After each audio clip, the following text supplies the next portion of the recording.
അതിപ്പോ ഈ ഫോട്ടോഗ്രാഫി അല്ലെങ്കിൽ വീഡിയോഗ്രാഫി എന്ന് പറഞ്ഞു കഴിഞ്ഞാൽ വിജയിച്ചവരും പരാജയപ്പെട്ടവരും എല്ലാവരും ഉള്ള സംഭവം. ഞാൻ യേശു ക്രിസ്തുവല്ല, ഏത് വെള്ളത്തിൽ ഞാൻ യേശു ക്രിസ്തുവല്ല.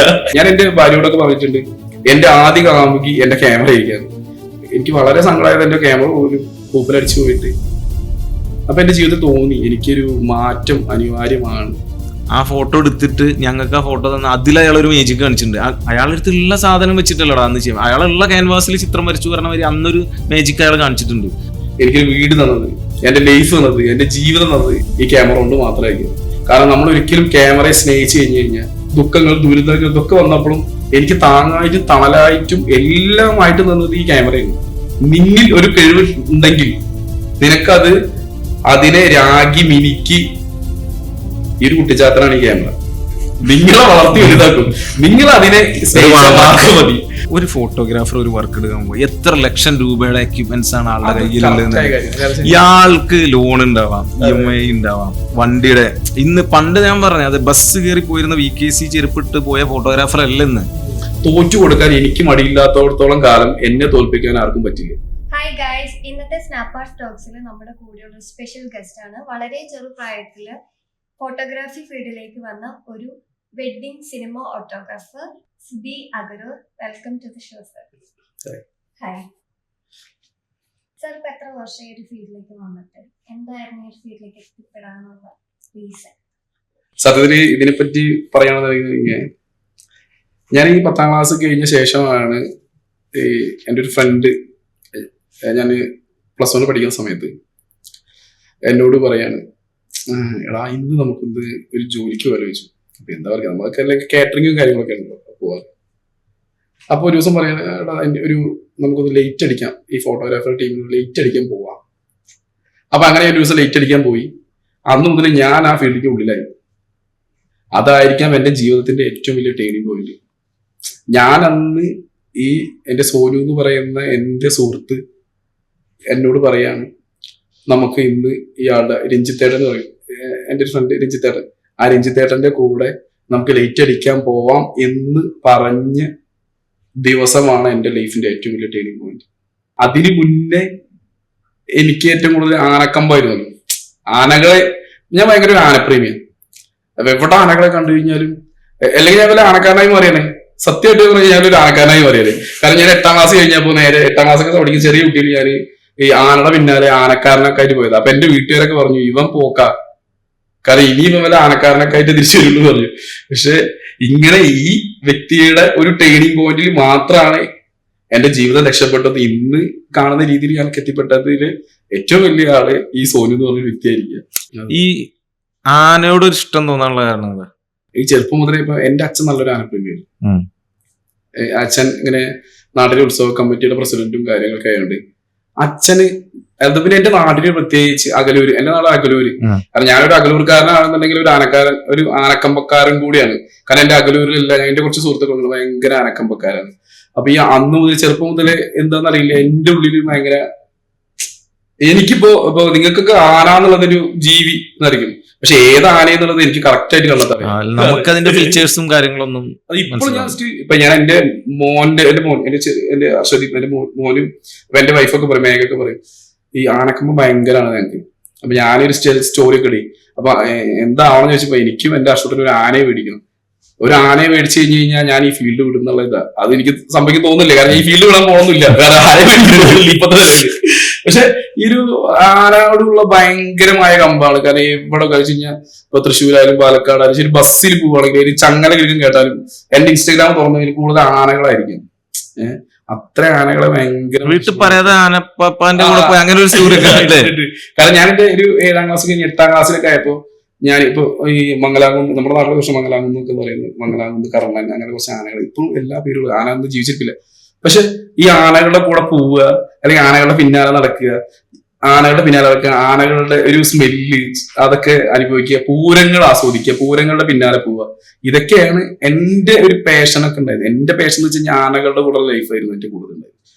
അപ്പൊ ഞാനിപ്പോ അതേപോലെ തന്നെ എന്റെ ഒരു അനിയുണ്ട് വിഷ്ണു എന്നൊക്കെ പറയും. ഇപ്പൊ പുള്ളിക്കാരിപ്പോ ആനക്കാരനായി, നമ്മളെ റോൾ മോഡലാക്കിയ ആള് ആനക്കാരനായി. അപ്പൊ ഞാനായിരുന്നു അഭിമാനിക്കുന്നു, മൂപ്പരാളൊരു ആനക്കാരനായി, നമുക്ക് പറ്റിയ മൂപ്പരാളൊരു ആനക്കാരനായി, ആ ലെവലിൽ അങ്ങനെ പോകുന്നുണ്ട്. പക്ഷെ ഈ ആനക്കമ്പ ഞാനെപ്പോഴും എനിക്ക് ആഗ്രഹിക്കുന്നതും ഇതാക്കുന്നതും ഈ ഫീൽഡിൽ ഞാൻ പിടിച്ചു നിന്നതും ഒക്കെ ചിലപ്പോൾ എനിക്ക് ആനയെ മേടിക്കണം എന്നൊരു ചിന്താഗതി കേട്ടോ. അതെ, അപ്പൊ ഇന്നത്തെ എപ്പിസോഡ് ആന കാരണം ഫോട്ടോഗ്രാഫർ ആയ ഒരു യുവാവിന്റെ അത് ശരിക്കും കാരണം ഈ ആനക്കമ്പം തലക്കി പിടിച്ചിട്ട് ഈ ആനയെ മേടിക്കുമ്പോ എന്താ ചെയ്യാ അത് ലെവലായി. പിന്നെ നമുക്ക് ഈ ഡിഗ്രി ഒക്കെ കഴിഞ്ഞപ്പോ ഒരു ജോലി കിട്ടണ്ടേ, പഠിക്കാൻ അത്ര നല്ല മിടുക്കനായോണ്ട് ഈ ഫോട്ടോഗ്രാഫിയിൽ തന്നെ നിൽക്കാന്ന് വിചാരിച്ചു. ഈ ഫോട്ടോഗ്രാഫിയിൽ വന്ന ശേഷം എനിക്ക് എന്റെ ജീവിതം കുറെ മാറി വന്നിട്ടുണ്ട്. കാരണം ഞാന് ചേട്ടനെ പരിചയപ്പെട്ടത്, അല്ല എനിക്ക് നിന്നെ പരിചയം എനിക്ക് തോന്നുന്നു ഒരു ഓൾമോസ്റ്റ് ഒരു 10-15 അല്ലെ അങ്ങനെ അത്ര ആയി കാണുന്നു വിചാരിക്കുന്നു. എനിക്ക് നിന്നെ പരിചയപ്പെടുത്തി തരുന്നത് നമ്മുടെ ലിയാക്കാണ്, നമ്മുടെ എൻഡിങ് കൂട്ടുകാരനാണ്, നിനക്ക് ക്ലോസ് ആണ് നീയും. ലിയാക്കാണ് നമുക്ക് പരിചയപ്പെടുത്തി തന്നത്. അപ്പോ ലിയാക്ക് ഇപ്പോ നമ്മുടെ കൂടെ ഇല്ല. പക്ഷെ ലിയാക്ക് എല്ലാരും ഭയങ്കര ഭയങ്കര ഭയങ്കര സ്നേഹമാണ്. അവനക്ക് ഒരുപാട് ഫ്രണ്ട് സർക്കിൾ ഉണ്ട്, എല്ലാരും ഭയങ്കര എന്താ പറയാ ചേർത്ത് പിടിക്കുന്ന ആളാണ് എന്നുള്ളത്. നമുക്ക് ശരിക്കും പറയുകയാണെങ്കിൽ ഈ ഫോട്ടോഗ്രാഫേഴ്സിന്റെ ഇടയിൽ നമ്മള് മലപ്പുറം, വളാഞ്ചേരി, പാലക്കാട്, ഒറ്റപ്പാലം ഒക്കെ ഉള്ള ഞങ്ങളുടെ ഒരു ഏരിയ, ഞങ്ങളുടെ ഒരു വെള്ളൂനാടൻ ഏരിയകളിൽ ലിയാക്കാന്ന് വെച്ച് കഴിഞ്ഞാൽ അദ്ദേഹത്തെ നമുക്ക് ഒരിക്കലും ഈ ഞാനും അടങ്ങുന്ന ഒരു ഫോട്ടോഗ്രാഫി സമൂഹം ഒരിക്കലും മറക്കാൻ പറ്റാത്ത ഒരു വ്യക്തിത്വം എന്നുള്ളത് ലിയാക്കിയാണ്. കാരണം അദ്ദേഹത്തിന്റെ ഓർമ്മകളില്ലാതെ നമുക്ക് ആർക്കും ജീവിക്കാൻ പറ്റില്ല. കാരണം അദ്ദേഹം കൊണ്ടായിരിക്കാം ചിലപ്പോൾ നമ്മളൊക്കെ ഇന്ന് ഈ നിലയിലെത്താനുള്ള ഒരു കാരണം. അവിടെ ഒരുപാട് പേര് ഇങ്ങനെ എത്താൻ കാരണം ലിയാക്ക ഒരു നല്ലൊരു, അയാളെ ഞാൻ ഒരിക്കലും കഴിഞ്ഞാൽ ലിയാക്ക എന്നുള്ളത് ഞാൻ ഒരു യൂണിവേഴ്സിറ്റി എന്ന് പറയുന്നത്. എന്തിനും ഏതിനും ഉത്തരം കിട്ടുന്നത് അതൊരു വലിയൊരു ലൈബ്രറിയാണ്.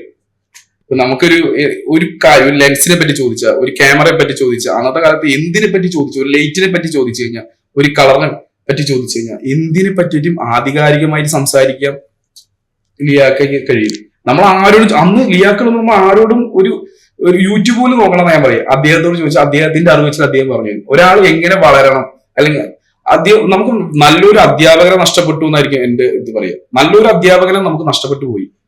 പിന്നെ നമുക്ക് ഒരു നെഗറ്റീവ് ആള് പറയുന്നത് ഞാൻ ഇതുവരെ കേട്ടില്ല. ഇപ്പൊ എന്നോടൊക്കെ പോലില്ലേ, നമ്മൾ ഫാഷൻ ഫോട്ടോഗ്രാഫി ചെയ്യുന്ന സമയത്ത് കുറച്ച് എക്സ്പോസ്ഡ് ആയ ഫോട്ടോസ് ഒക്കെ ചെയ്യുമ്പോൾ എല്ലാവരും തളർത്തുള്ളൂ, ഭയങ്കര നെഗറ്റീവ് ആവും അന്നത്തെ കാലത്ത്. പക്ഷെ അപ്പൊ അവന് പറയും അങ്ങനെ തന്നെ ചെയ്യണം എന്നൊക്കെ പറഞ്ഞിട്ട് നമ്മളെ പേഴ്സണലി നമ്മളിതിന് അടുപ്പം കൊണ്ടാന്ന് പറയാം. അതല്ല, എല്ലാരും ആ രീതിയിലാണ് അവൻ നോക്കാറും ചെയ്യാറും. അതിപ്പോ ഈ ഫോട്ടോഗ്രാഫി അല്ലെങ്കിൽ വീഡിയോഗ്രാഫി എന്ന് പറഞ്ഞു കഴിഞ്ഞാൽ ഇങ്ങനെ വിജയിച്ചവരും പരാജയപ്പെട്ടവരും എല്ലാവരും ഉള്ളൊരു സംഭവം. നമുക്ക് നല്ലൊരു മെന്റർ ഉണ്ടെന്നുണ്ടെങ്കിൽ നമുക്ക് നല്ല രീതിയിൽ നമുക്ക് ഒരാൾ പറഞ്ഞു തരാം, നമുക്ക് ഒരു സപ്പോർട്ട് ഉണ്ടെന്നുണ്ടെങ്കിൽ നമുക്ക് കയറി വരാൻ പറ്റുന്ന ഒരു നല്ലൊരു മേഖലയാണ്. അതിൽ ഏറ്റവും നന്നായിട്ട് നമ്മളെ സപ്പോർട്ട് ചെയ്യുന്നതും അല്ലെങ്കിൽ എന്തിനെ കുറിച്ച് സംസാരിക്കുന്നതും എന്തിനെ കുറിച്ച് പറയുന്നതും അദ്ദേഹത്തിന്റെ വാക്കുകൾ കേട്ട് കഴിഞ്ഞാൽ നമുക്ക് ഓട്ടോമാറ്റിക് നമുക്ക് നല്ലൊരു ഫോട്ടോഗ്രാഫർ ആവാൻ അല്ലെങ്കിൽ വീഡിയോഗ്രാഫർ ആവാൻ തോന്നുന്ന ഞാൻ വിചാരിക്കുന്നു. അദ്ദേഹത്തിന് അറിയാം, ഇപ്പോ നമ്മുടെ കുറവുകള് അദ്ദേഹത്തിന് മനസ്സിലാക്കാൻ കഴിയും, അദ്ദേഹത്തിന് അത് തിരുത്താൻ നമുക്ക് പറഞ്ഞു തരാനും കഴിയും എന്നുള്ളതാണ് അദ്ദേഹത്തിന്റെ ഏറ്റവും വലിയ ഗുണം. കാരണം എനിക്ക് ഇപ്പോഴും അദ്ദേഹത്തെ സ്മരിക്കാതെ എന്റെ ജീവിതത്തിലോ ഈ ഫോട്ടോഗ്രാഫി ജീവിതത്തിലോ ഒന്നും മുന്നോട്ട് പോകാൻ കഴിയില്ല. കാരണം അദ്ദേഹമായിരിക്കാം നമ്മുടെ എല്ലാവരുടെയും അങ്ങനെ കണക്ട് ചെയ്തിട്ടുണ്ട്. നമ്മളെ ഇപ്പൊ എന്നെ കണക്ട് ചെയ്തത് നമ്മള് ഇരിക്കുന്ന കാരണം ഞാൻ ഷിജീഷിനെ അങ്ങനെ ഒരുവിധം ഞാൻ ലിയാക്ക് ത്രൂ കണക്ട് ചെയ്ത കുറെ ആളുകളുണ്ട്. ഞാൻ ലിയാക്ക് ഇവിടെ ഒന്നിച്ച് കുറെ ഉണ്ടായിരുന്നു, യുഎയിൽ കുറച്ചുണ്ടായിരുന്നു. അപ്പൊ ഇവിടെയുള്ള എന്താ പറയാ ഒരുപാട് ആളായിട്ട് അന്ന് അവന് കണക്ഷൻ ഉണ്ട്. ശരി, എനിക്ക് തോന്നിയത് വെച്ച് കഴിഞ്ഞാൽ ഞാൻ ഈ ഫോട്ടോഗ്രാഫി ഫീൽഡിലോട്ട് വന്നിട്ട് ഇപ്പൊ കുറച്ച് വർഷങ്ങൾ. അപ്പൊ എനിക്ക് തോന്നുന്നത് അദ്ദേഹം പറഞ്ഞ ഓരോ പാഠങ്ങളായിരിക്കാം നമ്മളെ ഇങ്ങോട്ടൊക്കെ എത്തിച്ചിട്ടുണ്ടാവുക. അദ്ദേഹം പറയുന്ന പോലെ തന്നെ നമുക്ക് എന്നും മാറ്റങ്ങൾ എന്നോട് എല്ലാ ദിവസങ്ങളും മാറിക്കൊണ്ടിരിക്കുക. എല്ലാ ദിവസങ്ങളും നമ്മളെല്ലാവരും ഓരോ ദിവസങ്ങളും മാറിക്കൊണ്ടിരിക്കും. ഓരോ ദിവസങ്ങളും നമ്മൾ ഇങ്ങനെ പഠിച്ചുകൊണ്ടേയിരിക്കണം. ഫോട്ടോഗ്രാഫിയിലും വീഡിയോഗ്രാഫിയിലും എന്റെ മേഖലയിൽ ഞാൻ ഓരോ ദിവസം ഞാൻ ഇന്നും ഒരു നല്ലൊരു വീഡിയോഗ്രാഫർ ആയിട്ടില്ല എന്ന് വിശ്വസിക്കുന്ന ഒരു വ്യക്തിയാണ്. ഞാൻ ഇപ്പോഴും ആത്മാർത്ഥമായിട്ട് പറയുന്നു, ഞാൻ ഒരിക്കലും നല്ലൊരു വീഡിയോഗ്രാഫർ ആയിട്ടില്ല. കാരണം ഞാൻ ഇപ്പോഴും പഠിച്ചുകൊണ്ടിരിക്കുക. ഇത് മറ്റേ സംഗീതത്തിന്റെ പോലെ അതെ, എന്റെ പഠനങ്ങളാണ്. ഇപ്പൊ ഞാൻ ഇന്നലെ പോയ വർക്കിന്റെ പഠനമായിരിക്കും എനിക്ക് നാളെ എന്ത് ചെയ്യാന്നറിയാം. ഞാൻ ഇന്നലെ ഒരു ലെൻസ് വെച്ച് ഒരു വീഡിയോ എടുത്തിട്ടുണ്ടെങ്കിൽ അതിനും അപ്ഡേറ്റ് ആക്കിയിട്ട് നാളെ എങ്ങനെ വെക്കാം, അല്ലെങ്കിൽ ഫ്രെയിം എങ്ങനെ വെക്കാം, അല്ലെങ്കിൽ ഫ്രെയിമിനെ കുറിച്ച് പഠിക്കാം എന്നതിനെ കുറിച്ചുള്ളതൊക്കെ ചിന്തിച്ചുകൊണ്ടിരിക്കുന്ന ഓരോ ദിവസവും ഞാൻ ചിന്തിച്ചുകൊണ്ടേയിരിക്കുകയാണ്, ഞാൻ അടുത്ത് എന്ത് ചെയ്യാം, അടുത്ത് എന്ത് ചെയ്യാം. ഇത് വളരെ കോമ്പറ്റീഷൻ ആയ ഒരു ഫീൽഡാണല്ലോ നമ്മുടെ ഈ ഫോട്ടോഗ്രാഫി എന്നുള്ള ഫീൽഡ്. അതില് എല്ലാ ദിവസവും ഹാർഡ് വർക്ക് ചെയ്ത് നമ്മൾ കയറി വരാൻ പറ്റുള്ളൂ. അല്ല, ഞാൻ ഒരു കാര്യം ചോദിച്ചോളൂ, ഈ അപ്ഡേഷന്റെ പറഞ്ഞപ്പോ ഓഫ് കോഴ്സ് നമുക്ക് ഈ എക്യുപ്മെന്റ്സ് അപ്ഡേറ്റ് ചെയ്യണം, അത് ഇതിന്റെ ഭാഗമാണ്. അതിലുപരി നമ്മുടെ വർക്കിന്റെ സ്റ്റൈല്, നമ്മൾ വെക്കുന്ന ഫ്രെയിം, നമ്മൾ വെക്കുന്ന ലൈറ്റപ്പ്, ഇതിലും കൂടെ സെൽഫായിട്ട് ആ ഫോട്ടോഗ്രാഫർ അല്ലെങ്കിൽ വീഡിയോഗ്രാഫർ അതിനെക്കുറിച്ച് പഠിച്ച് ഇമ്പ്രൂവ് ആവാതെ ഇരുന്നാൽ ഇന്നത്തെ സാഹചര്യത്തിൽ പിടിച്ചു നിൽക്കാൻ പറ്റുമോ? അവിടെ ഉണ്ടാവുന്ന നേരിടുന്ന കുറെ പ്രശ്നങ്ങളുണ്ട്. കാരണം ഞാൻ ചില ഒരു വർക്കിനൊക്കെ പോകുമ്പോൾ നമ്മളോട് ചിലപ്പോൾ റെഫറൻസ് ഒക്കെ തരുന്നത്, ഇങ്ങനെ ഷൂട്ടിങ് ഉണ്ടോ, ഇങ്ങനെ സാധനങ്ങളാണ് വേണ്ടത്, അല്ലെങ്കിൽ ഇങ്ങനത്തെ സാധനങ്ങളൊക്കെ എടുക്കണുണ്ടോ. അപ്പൊ ഇപ്പൊ നമ്മളെ വിളിക്കുന്നത് ചിലപ്പോൾ അങ്ങനെയൊക്കെ ആയിരിക്കും. കാരണം വെച്ച് കഴിഞ്ഞാൽ ഇന്ന സാധനം ഭയങ്കര ലീവായിട്ട് നല്ലൊരു മൂഡിലൊക്കെ ചെയ്യണേ. കാരണം ക്ലൈന്റിന്റെ ഒരു റിക്വയർമെന്റ് ഉണ്ട്, ഇങ്ങനത്തെ സാധനങ്ങളൊക്കെ ചെയ്യണം. അങ്ങനെയൊക്കെ ചെയ്താൽ മാത്രമേ നമുക്ക് ചെയ്യുന്നത്. അപ്പൊ നമ്മൾ പോവും. അപ്പൊ ക്ലൈന്റിനൊക്കെ ഒന്ന് പരിചയപ്പെടും. അപ്പൊ ഇന്നലത്തെ നമ്മൾ വർക്കിനെ കാര്യമില്ല, ക്ലൈന്റിനൊക്കെ നമ്മൾ പരിചയപ്പെടും. അവര് ബ്രോ ഒരു 5 മിനിറ്റ് 10 മിനിറ്റ് നമുക്ക് തരുള്ളൂ കേട്ടോ. അപ്പോ അന്നത്തെ ഒരു ദിവസത്തെ പ്രശ്നങ്ങളൊന്നും ഈ പുറത്തുനിന്ന് കാണുന്ന ഒരു ഫോട്ടോഗ്രാഫർ അല്ലെ പുറത്തുനിന്ന് ഒരാൾക്കും അറിയില്ല. കാരണം നമുക്ക് ചിലപ്പോൾ ഒരു 5 മിനിറ്റ് ഒരു 10 മിനിറ്റ് ഒക്കെ ഇന്നലെ തന്നെ നമുക്കൊരു എല്ലാ ഓൾമോസ്റ്റ് എല്ലാ ക്ലൈന്റുകളും സെയിം ആണ്. കാരണം വെച്ച് കഴിഞ്ഞാൽ നമുക്ക് വളരെ കുറച്ച് ക്ലൈന്റുകൾ മാത്രമായിട്ട് നല്ല രീതിയിൽ സമയമൊക്കെ തന്ന് നല്ല രീതിയിൽ ഷൂട്ട് ചെയ്യാനൊക്കെ ഇതൊക്കെ പറ്റുള്ളൂ. ബാക്കി എല്ലാതും ഒരു ഫോട്ടോഗ്രാഫറും വീഡിയോഗ്രാഫറും വളരെ സ്ട്രഗിൾ ചെയ്യാണ്.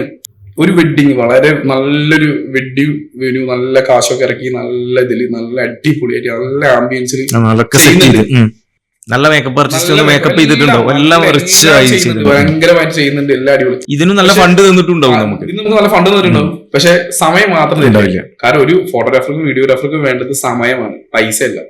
പൈസയേക്കാൾ കൂടുതൽ വേണ്ടത് സമയമാണ്. നല്ലൊരു സമയം തന്നാലാണ് ഒരു ഫോട്ടോഗ്രാഫറോ വീഡിയോഗ്രാഫറോ ആവാൻ പറ്റുള്ളൂ.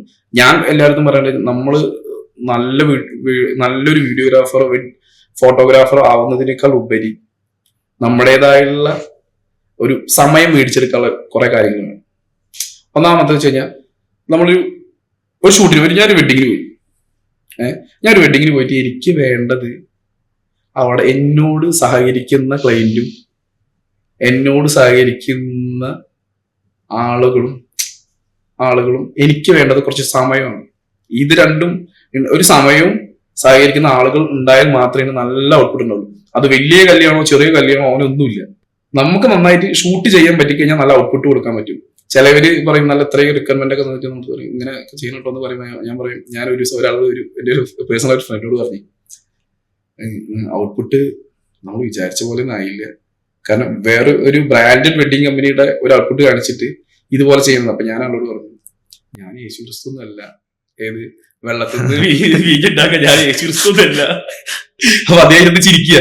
കാരണം അതാണ് ഇവിടത്തെ നടക്കുന്ന ഒരു പകുതിയോളം വെഡിങ് ഫോട്ടോഗ്രാഫേഴ്സിന്റെ ഒക്കെ അവസ്ഥ തന്നെ. കാരണം വെച്ച് കഴിഞ്ഞാൽ നല്ലത് കിട്ടായതല്ല, ചില സമയത്ത് എല്ലാം തന്നിട്ട് ഇങ്ങനെയായിരിക്കും വെള്ളത്തിൽ നിന്ന് വീഞ്ഞുണ്ടാക്കുന്ന ഫോട്ടോഗ്രാഫേഴ്സും വീഡിയോഗ്രാഫേഴ്സാണ് പകുതി മുക്കാലും. കാരണം അവര് എല്ലാവരും നമ്മുടെ നാട്ടില് എല്ലാവരും ഭയങ്കര ടാലന്റ് ഉള്ള ആൾക്കാരാണ്. ആരും ഒന്നും മോശം പറയാത്തല്ല. എല്ലാവരുടെ അടുത്തും ഇപ്പൊ നല്ല എക്യുപ്മെന്റ്സ് ഉണ്ട്. പണ്ടത്തെ കാലം എക്യുപ്മെന്റ്സ് ഉണ്ട്, ടാലന്റ്സും ഉണ്ട്, ടാലന്റുകളുണ്ട് നന്നായിട്ട്. എല്ലാവരും ഇപ്പൊ വളർന്നു വരുന്നവരും ഇപ്പൊ നമ്മുടെ കൂടെ ഉള്ളവരും ഒക്കെ ഭയങ്കര ടാലന്റാണ്. കാരണം അവരുടെ കൂടെ വർക്ക് ചെയ്യാന്നുള്ളതാണ് ഏറ്റവും നല്ല കാര്യം. നമുക്ക് അതൊന്നും പലതും പഠിക്കാൻ മോശം പറയാം. എനിക്ക് അറിയുന്ന എല്ലാ ആളുകളും എനിക്ക് നല്ലത് എല്ലാവരും നമ്മളെക്കാൾ നല്ല ടാലന്റ് ഉള്ളവരും നമ്മളെക്കാൾ എല്ലാവരും നല്ല ഉയരങ്ങളിൽ എത്തുന്ന ആളുകളാണ്. നമുക്ക് അവരുടെ കൂടെ വർക്ക് ചെയ്യുമ്പോൾ നമുക്ക് തോന്നും. അപ്പൊ എനിക്ക് ചില സമയത്ത് തോന്നാറുണ്ട്, എന്റെ കൂടെ ചിലപ്പോൾ അന്ന് കോളീഗായിൽ വർക്ക് ചെയ്യുന്ന ആളുകളോട് എനിക്ക് തോന്നും ഓ അവൻ ചില ഫ്രെയിം വയ്ക്കുമ്പോ അത് അടിപൊളിയാലും. അതെനിക്കൊരു അതെനിക്കൊരു പഠനമാണ്. അവിടെ നമ്മൾ ഇന്ന ആളാണ് അല്ലെങ്കിൽ ഇന്നതാണ് ഒന്നും നോക്കണ്ട. ഒരുമിച്ച് വർക്ക് ചെയ്ത് സന്തോഷത്തോടെ വർക്ക് ചെയ്യുമ്പോൾ കിട്ടുന്ന എല്ലാവരും ഷെയർ ചെയ്ത് വർക്ക് ചെയ്യുമ്പോഴാണ് ശരിക്കും. അതെ, നമ്മളൊക്കെ വരുന്ന കാലഘട്ടത്തിൽ ഇത് ഭയങ്കര ഈഗോവും ഭയങ്കര ജലസൊക്കെ ഉണ്ടായിരുന്ന ഒരു ഫീൽഡ് ആയിരുന്നു. ആവശ്യമില്ല അന്നത്തെ കാലഘട്ടം. ഇപ്പൊ അത് മാറിയിട്ടുണ്ട്, മാറണം. കാരണം ഫോട്ടോഗ്രാഫി എന്നുള്ളത് വളരെ ചിലപ്പോൾ ബോത്ത് സൈഡ് വെഡിങ് വരും, ചിലപ്പോൾ സിംഗിൾ സൈഡ് വെഡിങ് വരും. ഇപ്പൊ നമ്മള് ചില വെഡിങ്ങിനൊക്കെ പോയി കഴിഞ്ഞ് കഴിഞ്ഞാൽ തോന്നും ഓപ്പോസിറ്റുകാരെ നമ്മളത് മെയിൻ ചെയ്യില്ല, അതിന്റെ ഒന്നും ആവശ്യമില്ല. കാരണം ഇത് അങ്ങനത്തെ ഒരു ഫീൽഡൊന്നും അല്ല. വളരെ സമാധാനത്തോടു കൂടി വളരെ സുന്ദരമായിട്ട് ക്യാപ്ചർ ചെയ്യാവുന്ന കാര്യങ്ങളേ ഉള്ളൂ. നമുക്ക് സമാധാനമാണ് മെയിൻ എന്ന് പറഞ്ഞ പോലെ. എല്ലാത്തിനും സമാധാനമാണ് മെയിൻ. നമ്മൾ ഫ്രീ ആയിട്ട് നല്ല രസമായിട്ട് ഷൂട്ട് ചെയ്ത് കഴിഞ്ഞാൽ നല്ല ഔട്ട്പുട്ടും നമുക്ക് കിട്ടാവുന്ന കാര്യമുള്ളൂ. അപ്പൊ എന്താ നമ്മൾ ചിന്തിക്കേണ്ട കാര്യം ഭയങ്കര ഫ്രണ്ട്ലി ആയിട്ട് വർക്ക് ചെയ്യുക. ഫ്രണ്ട്ലി ആയിട്ട് വർക്ക് ചെയ്താൽ തന്നെ പകുതി മുക്കാലും പ്രശ്നങ്ങൾ തീരും. അപ്പൊ ഇനി വരുന്ന ബിഗിനേഴ്സായ ഫോട്ടോഗ്രാഫർമാർ ഇപ്പൊ ലൈവിലുള്ള ആളുകളും, അപ്പൊ ഞാൻ നിന്നോടാ ചോദിക്കുന്നത്, നീ അന്ന് ഞാൻ പരിചയപ്പെടുന്നുള്ള പോലുള്ള ഒരു സ്റ്റേജിലല്ല ഇപ്പൊ പോകുന്നത്. അത്യാവശ്യത്തിൽ കൂടുതൽ വർക്കും ആവശ്യത്തിൽ കൂടുതൽ ലക്ഷറി ആയിട്ട് ഇന്ത്യ മൊത്തം അറിയപ്പെടുന്ന, ഇപ്പൊ ഈ ഇരിക്കുന്നത് പോലും ഒരു വെഡിങ് വർക്കിന് വന്നതാണ്, എന്റെ വർക്കിന് വന്നതാണ്. അപ്പൊ ഞാനത് നിന്നെ വിളിക്കാൻ കാരണം നമുക്ക് ഇവിടെ ആളെ കിട്ടാനിട്ടോ, നമ്മളെ ടീം കുറച്ചാൾ ബിസിയാണ്, പക്ഷെ എന്നാലും നമുക്ക് നമ്മളെ ടീമിനെ വെച്ചിട്ടോ അല്ലെങ്കിൽ ഇവിടെയുള്ള ആളുകളൊക്കെ വെച്ച് നമുക്ക് ചെയ്യാം. പക്ഷെ നമ്മളൊരു ഓപ്ഷൻ എടുത്ത് നമുക്കത് നന്നാവണം എന്നൊരു ആളെ വിളിക്കണം എന്നൊക്കെ തോന്നുമ്പോഴേ നമുക്ക്, നീ ഓഫ് കോഴ്സ് എന്റെ ഫ്രണ്ട് ആണെങ്കിൽ പോലും എനിക്ക് ഫ്രണ്ട്സ് വേറെ ഉണ്ടല്ലോ, പക്ഷെ വൈ യു എന്നൊരു ചോദ്യമുണ്ട്. അപ്പോ നീ ചെയ്യുന്നോണ്ടും നിന്റെ ഇന്ത്യയിലുള്ള മറ്റ് സ്റ്റേറ്റുകളിൽ ചെയ്യുന്ന വർക്കുകൾ കാണുന്നത് കൊണ്ടാണ് നിന്നെ വിളിക്കുന്നത്. അപ്പൊ അതുപോലെ നിന്റെ പോലൊക്കെ വളരണമെങ്കിൽ ബാക്കിയുള്ള ഇതുപോലെയുള്ള ആളുകൾ എങ്ങനെ അവർ എന്ത് ചെയ്യണം, എങ്ങനെയാണ് നീ ഈ ഒരു സ്റ്റേജിലേക്ക് എത്തിയത്? അപ്പൊ ഞാൻ നിന്നെ കാണുമ്പോൾ വളരെ ബേസിക് ഒരു ക്യാമറയാണ് നിന്റെ അടുത്ത് തന്നിട്ടുണ്ടായിരുന്നത്. അത് റെന്റിലാണ്, അതാ പറയുന്നത്.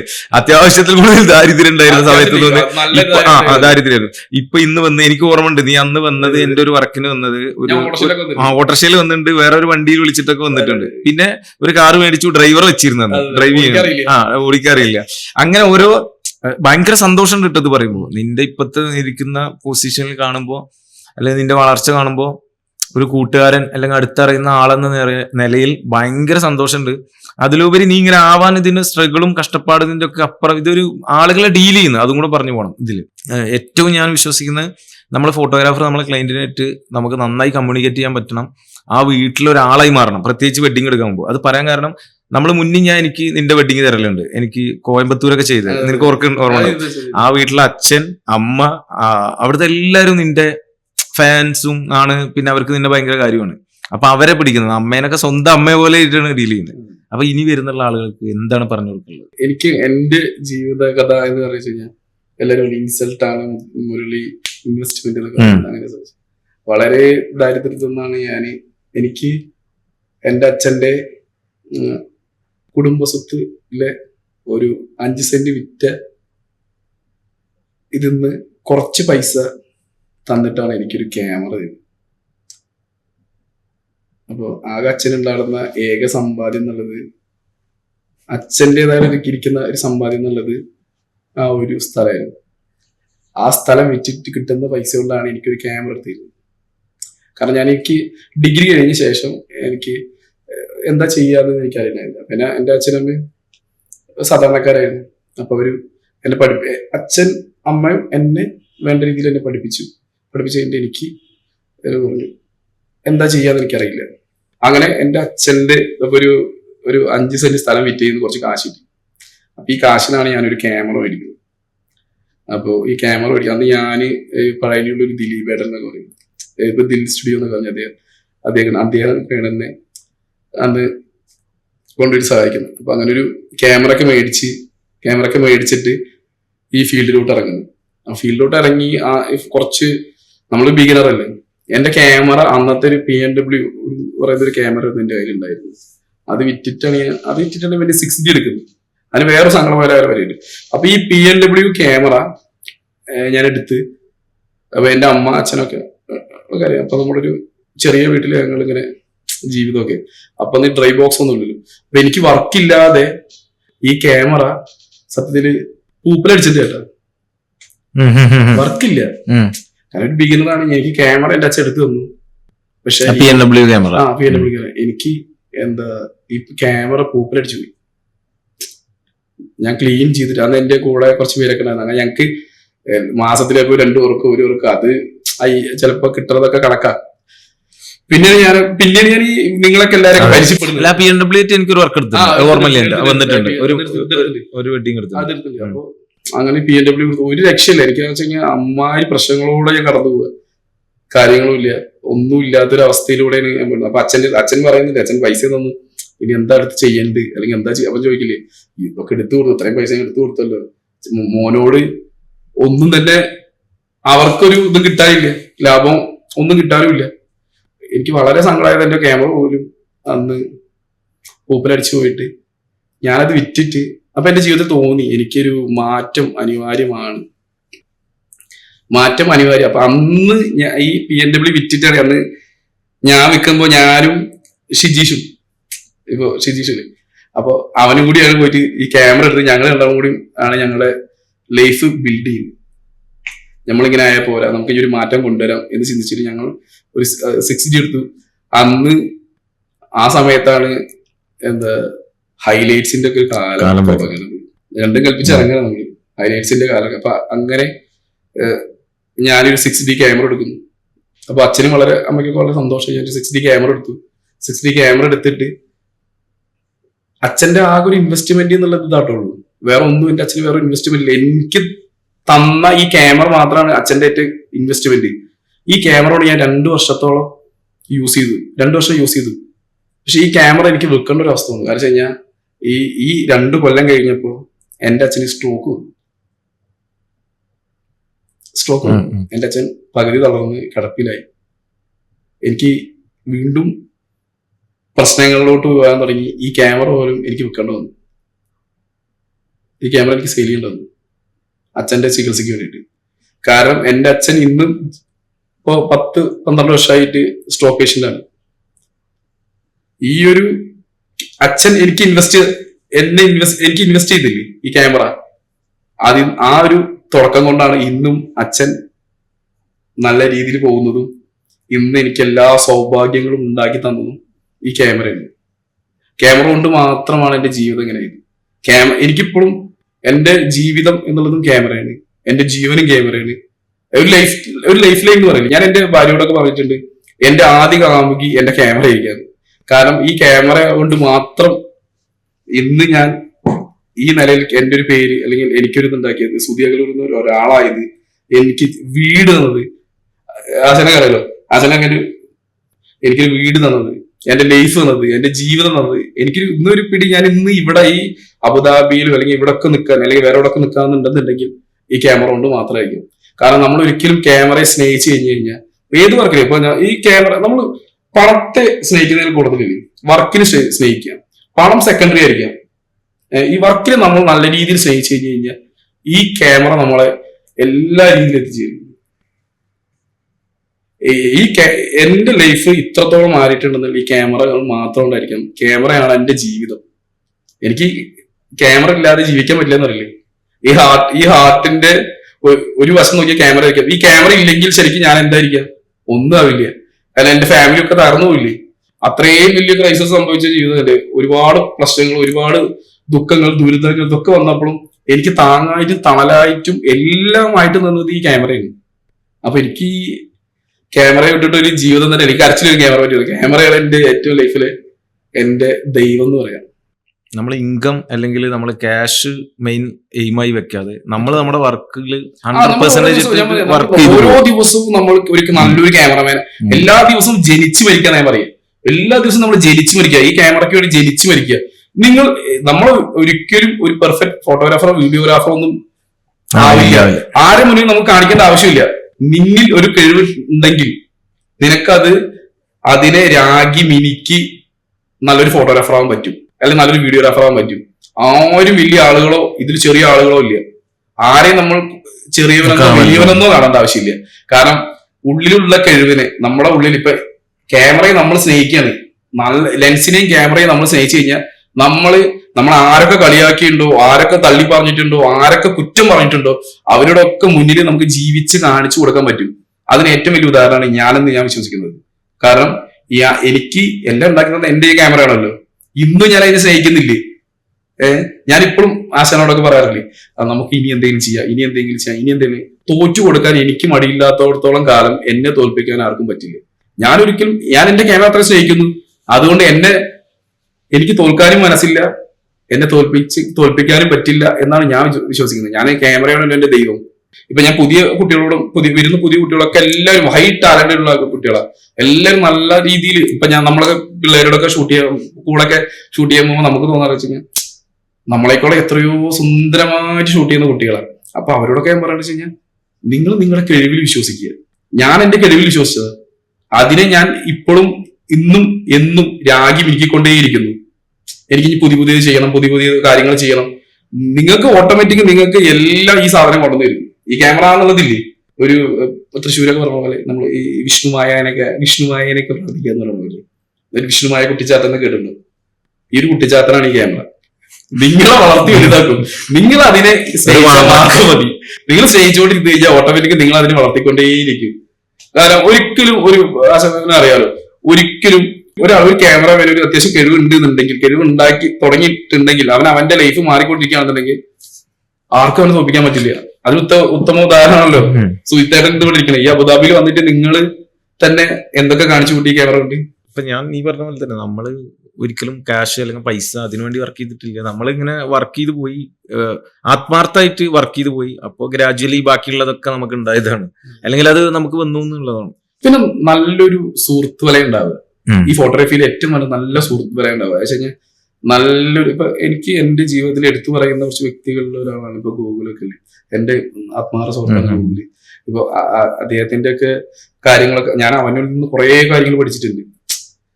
അവന്റെ ഒരു ഇപ്പൊ അവന്റെ പ്രൊഫൈലൊക്കെ നോക്കിയാൽ ഗോകുൽദാസ് അവനെ എന്നോട് പലരും ചോദിക്കാറുണ്ട്. എന്റെ ജീവിതത്തിൽ കിട്ടിയ കുറച്ച് ഭാഗ്യങ്ങളിൽ ഒരാളാണ്. ഇപ്പൊ നമ്മൾ എവിടെ പോലും കുറച്ചൊക്കെ അറിയപ്പെടുന്നുണ്ടെങ്കിൽ ചോദിക്കും ഗൂഗിളിന്റെ ഫ്രണ്ട് അല്ലേ, അല്ലെങ്കിൽ ഗൂഗിളിൽ ചോദിച്ചു കഴിഞ്ഞാൽ അപ്പൊ അവന്റെ പ്രൊഫൈൽ നോക്കിക്കഴിഞ്ഞാൽ ഏറ്റവും കൂടുതൽ ഞാൻ കണ്ട വ്യക്തികളിൽ ഫോട്ടോഗ്രാഫിയിൽ ഏറ്റവും കൂടുതൽ ബാക്കിയുള്ള എല്ലാവരും പ്രൊഫഷനായി ഇത് നോക്കിയിട്ടുള്ളൂ. പക്ഷെ ഒരാൾ പാഷനായിട്ട് കൊണ്ടു നടക്കുന്നുണ്ടെങ്കിൽ അദ്ദേഹം ആയിരിക്കാം. കാരണം ഗോകുൽദാസിന്റെ ഒക്കെ വെച്ച് കഴിഞ്ഞാൽ അവരൊക്കെ പല സ്ഥലങ്ങളിലും ചിലപ്പോ ആള് പട്ടിണി കിടന്നിട്ടായിരിക്കും ചില സ്ഥലങ്ങളിൽ പോയിട്ടുണ്ടാവുക. ചിലപ്പോ ഒരുപാട് യാത്രകൾ ചെയ്ത് ഒരുപാട് ഫോട്ടോകൾ എടുത്ത് ഒരുപാട് സംഭവത്തിൽ ആൾപ്പോഴും നല്ല കേരളത്തിലൊക്കെ അറിയപ്പെടുന്ന ഒരു ഫോട്ടോഗ്രാഫറാണ് ഗൂഗിള്. ഞാൻ ആളെപ്പോഴും എന്റെ മനസ്സിൽ ഞാൻ എല്ലാവരോടും പുറത്തൊക്കെ ആളുകളോട് പറയാനുള്ളത് അദ്ദേഹത്തെ കണ്ടുപഠിക്കുന്നത്. കാരണം വെച്ചാൽ അദ്ദേഹം ഒരിക്കലും ഈ ഒരു പ്രൊഫഷനായിട്ട് എടുത്തിട്ടില്ല, ഒരു പാഷനായിട്ട്. അപ്പൊ അദ്ദേഹത്തെ ആളോട് നമ്മൾ സംസാരിച്ചാൽ നമുക്ക് മനസ്സിലാകുന്ന കാര്യം വെച്ച് കഴിഞ്ഞാൽ ഓട്ടോമാറ്റിക് ഇതിനെ സ്നേഹിച്ചു കഴിഞ്ഞാൽ ഇത് പൈസ കൊണ്ടുവന്ന് വരും. അതാണ് അതിന്റെ അറ്റത്ത്. ഈ ക്യാമറ സ്നേഹിച്ചാൽ ക്യാമറ തന്നെ പൈസ കൊണ്ടുവന്ന് തരും. അവന്റെ ലൈഫ് ചേഞ്ച് ചെയ്തുകൊണ്ടേയിരിക്കും. ഏറ്റവും നല്ല ഉന്നതികളിലോട്ട് അല്ലെങ്കിൽ ഏറ്റവും നല്ല ഉയരങ്ങളിലോട്ട് എത്തിക്കാൻ നമ്മൾ ഇതിനെ സ്നേഹിച്ചാൽ മതി. ഇതിനെ സ്നേഹിച്ച് വർക്കിനെ സ്നേഹിച്ച് പണത്തിന് പിന്നാലെ പോവാതെ ഒരിക്കലും ഒരു പണത്തിന് പിന്നാലെ പോകരുത്. ഞാൻ പുതിയ കുട്ടികളോട് പറയാനുള്ള വെച്ച് കഴിഞ്ഞാൽ നിങ്ങൾ ഒരു വർക്ക് എടുത്ത് വർക്കിന് പണം മാത്രമായിട്ട് കരുതരുത്. പണം ഇല്ലാതെ നിങ്ങൾ ഈ ക്യാമറ വർക്ക് നന്നായി വർക്ക് എടുക്കാൻ ശ്രമിക്കുക. നന്നായി നമുക്ക് എന്തൊക്കെ ചെയ്യണം അല്ലെങ്കിൽ എങ്ങനെ നല്ല ഡിസിപ്ലിനിൽ വർക്ക് എടുത്ത് അതിലോട്ട് ആ ക്യാമറയുടെ ഉള്ളിലോട്ട് നമ്മളെ ഷട്ടറും ISO ഒക്കെ ആയിട്ട് മാറുക. അതായത് പറയുക നല്ലൊരു ഇമേജ് അല്ലെങ്കിൽ നല്ലൊരു വിഷ്വല് നമുക്ക് ഷൂട്ട് ചെയ്യാൻ കഴിഞ്ഞാൽ തന്നെ ഓട്ടോമാറ്റിക് നമ്മൾ നല്ല എല്ലാ ഉയരങ്ങളിലോട്ടും അത് നമ്മളെ താനെ എത്തിച്ചോളും. അതാണ് എനിക്ക് എല്ലാവരോടും പറയാനുള്ളത്.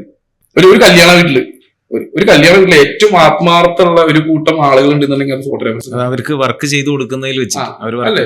കാരണം ഒരു കാറ്ററിംഗുകാർക്കോ അല്ലെങ്കിൽ വേറെ ആർക്കോ അതിനേക്കാൾ കൂടുതൽ ആത്മാർത്ഥ ഒരു ഫോട്ടോഗ്രാഫേഴ്സ് ഉണ്ടാവും. അവൻ പട്ടിണി കിടന്നിട്ടായിരിക്കും ചിലപ്പോ ഒരു 10 പടം വെച്ചിട്ടുണ്ടാവും. എല്ലാവരും അവരുടെ ഭാഗം ക്ലിയർ ആക്കാൻ വേണ്ടി അവർ 100% ചെയ്യും. പക്ഷെ നമ്മളെ സംബന്ധിച്ചിടത്തോളം ഇന്ന് അല്ലെങ്കിൽ വെഡിങ് ഫോട്ടോഗ്രാഫി എക്സ്പെഷ്യലി അവിടുന്ന് ഒരു വർക്ക് എടുത്ത് പോയിരുന്ന ആൾക്ക് തൃപ്തിയായിട്ടുണ്ടാവില്ല. അതായത് ഷൂട്ട് ചെയ്തിട്ട് തൃപ്തിയായിട്ടുണ്ടാവില്ല. അല്ലെ, ഇനിയും ചെയ്യണം മതിയായിട്ടുണ്ടാവില്ല. ഞാൻ ചില സമയത്തൊക്കെ നമ്മൾ കരഞ്ഞു പോയിട്ടുണ്ട്. കാരണം നല്ല ക്ലൈന്റ് ഒക്കെ ആയിരിക്കും ചിലപ്പോൾ നമുക്ക് കിട്ടും, നല്ല വെഡിങ് മെനു കിട്ടും, നല്ലതൊക്കെ കിട്ടും. പക്ഷെ നമുക്ക് ഷൂട്ട് ചെയ്യാനുള്ള അവസരം നമ്മളെ വെറുതെ ഇങ്ങനെ വായ അടപ്പിക്കുന്ന കുറെ ക്ലൈന്റുകളുണ്ട്. ഒന്നും ചെയ്യണ്ടെന്ന് വെച്ചിട്ട് അപ്പൊ നമുക്ക് തോന്നാം നമുക്ക് എന്തായാലും വർക്ക് കഴിഞ്ഞാൽ പൈസ കിട്ടുമല്ലോ. പക്ഷെ അതിൽ കാര്യമില്ല, അങ്ങനെ ചിന്തിച്ചിട്ടും കാര്യമില്ല. കാരണം നമ്മൾ അവിടെ ഹാർഡ് വർക്ക് ചെയ്യുന്നതനുസരിച്ചായിരിക്കും നമുക്ക് നല്ലൊരു ഔട്ട്പുട്ട് എടുത്തു കൊടുത്താലാണ് നമുക്ക് ഇനിയും ഉയരങ്ങളിലോട്ട് പോകാൻ പറ്റുള്ളൂ. എനിക്ക് തോന്നുന്നു ഒരു കല്യാണ വീട്ടിലെ ഏറ്റവും ആത്മാർത്ഥമുള്ള ഒരു കൂട്ടം ആളുകൾ ഉണ്ടെന്നുണ്ടെങ്കിൽ അത് ഫോട്ടോഗ്രാഫേഴ്സ് മാത്രമായിരിക്കും. പിന്നെ നല്ല അസിസ്റ്റന്റ് കൂടെ ഉണ്ടാകാൻ അത് മെയിനാണ്. നല്ലൊരു അസിസ്റ്റന്റ് ആയതുകൊണ്ടാണ് ഞാൻ ഇന്ന് നല്ലൊരു വീഡിയോഗ്രാഫർ ആയിട്ടുണ്ടാവുക. എന്റെ ഗുരുക്കന്മാർക്ക് ഇപ്പൊ എന്റെ കൂടെ ഇപ്പൊ കുറച്ച് വർഷമായിട്ട് ഇപ്പൊ മിഥുൻ അപ്പു എന്നൊക്കെ പറയും, എന്റെ നമ്മുടെ അനിയൻ. അപ്പൊ അവനൊക്കെ ഉള്ളതുകൊണ്ടായിരിക്കാം നമുക്ക് ചിലപ്പോൾ നല്ല ഷൂട്ട് ചെയ്യാൻ പറ്റിയത്. ഒരു വീഡിയോഗ്രാഫർക്ക് ഒറ്റയ്ക്ക് ഒന്നും ഉണ്ടാക്കാൻ പറ്റില്ല. ടീം വർക്കാണ്, അതൊരു ടീം വർക്കാണ്. മിഥുനൊക്കെ എന്റെ കൂടെ ഉള്ള മിഥുനൊക്കെ ഉള്ളപ്പോഴാണ് എനിക്ക് നന്നായിട്ട് ഹാർഡ് വർക്ക് ചെയ്ത് നമുക്ക് നന്നായി ഷൂട്ട് ചെയ്യാൻ പറ്റും. കാരണം ഞാൻ അവനോടൊക്കെ ചോദിക്കുമ്പോൾ എടാ ഇങ്ങനെ വെറുതെ കാണിച്ചാൽ മതി. അപ്പൊ അതല്ലേ ഇതല്ലേ മനസ്സിലാവും. പറഞ്ഞു. കാരണം അവരൊക്കെ കൂടെ ഉള്ളതുകൊണ്ടായിരിക്കാം നമ്മളൊക്കെ ഇവിടെ ഇങ്ങനെ ഇരിക്കാനും ഇങ്ങനെ നിൽക്കാനൊക്കെ ഉണ്ടായിരിക്കും. പക്ഷേ അവരുടെ ഒരു ഡെഡിക്കേഷൻ ആണ്. കാരണം അവരെ ഒരിക്കലും മറക്കാൻ പറ്റില്ല. കാരണം അവരൊക്കെ ഉള്ളതുകൊണ്ടാണ് നമ്മൾ ഇങ്ങനെ ഉള്ളത് ഈ ഫോട്ടോഗ്രാഫിയിൽ. അതുപോലെ അവരും പറയും പോലെ ഭയങ്കര ഒരു അല്ലെ നന്നായി സ്ട്രഗിൾ ചെയ്യുന്ന അത് ഭയങ്കര ഒരു പ്രൊഫഷനാണ് അവരും. ഫോട്ടോഗ്രാഫി എന്നുള്ളത് തന്നെ സ്ട്രഗ്ലിംഗ് ആണ്. അതെ, പക്ഷെ പ്രത്യേകിച്ച് അവരും ഇപ്പൊ കുറച്ച് കുറവാ. പണ്ടത്തൊക്കെ നമ്മളൊക്കെ പോകുന്ന സമയത്ത് ലൈറ്റ് അങ്ങോട്ട് പിടിക്കും, ഇങ്ങോട്ട് മറ്റേ ലൈറ്റ് പോകുമല്ലോ. അതും തെർമോക്കോളിന്റെ അടി ഉണ്ടായിരുന്നു. എന്റെ ഒരു ആശാൻ അലിയാശാൻ അക്കു എന്ന് പറയും, അലിയാശാൻ എന്ന് പറയും. ഈ അലിയാശാന്റെ കൂടെ ഒക്കെ പോകുമ്പോൾ ഞാൻ ഈ ഷാഫിയൊക്കെ ഉണ്ട്. അപ്പൊ അന്ന് ഈ മാനൂർ പാലമൊന്നും ഇല്ല, ഒറ്റപ്പാലത്തില് മാനൂർ പാലമൊന്നും ഇല്ല. അപ്പൊ ഈ പാലം കിടക്കണമെങ്കിൽ ജനറേറ്റർ ഏറ്റിട്ട് പോകണം. അപ്പൊ ഈ തോണിയിലൊക്കെ കൊണ്ടുപോയത് ഇപ്പോൾ ഓർമ്മ, ജനറേറ്റർ ഒക്കെ പിടിച്ച് അതെടുത്ത് മഴയത്തൊക്കെ ഇങ്ങനെ ചുറ്റി ഇതൊക്കെ പിടിച്ചപ്പോ ഇപ്പൊ ഇവരോടൊക്കെ കൂടെ പോകുമ്പോൾ അറിയുന്ന കാര്യ ഈ ജനറേറ്റർ പിടിക്കും. ഇപ്പൊ ജനറേറ്റർ ഇല്ലല്ലോ, പണ്ടൊക്കെ ജനറേറ്റർ മണ്ണെണ്ണ വെച്ച് ഇതൊക്കെ സെറ്റ് ആക്കി പെട്രോളോ. അല്ല, അതിൽ ഏറ്റവും വലിയ റിസ്ക് ഫാക്ടർ എനിക്ക് തോന്നുന്നത് എന്താ പറയുക, നമ്മളിപ്പോ ഒരു പയ്യന്റെ കല്യാണം എടുക്കുന്നത് വിചാരിക്കും, നമ്മള് പയ്യന്റെ കൂടെ പോകുന്നുണ്ടാവും ബ്രൈഡിന്റെ വീട്ടിലേക്ക്.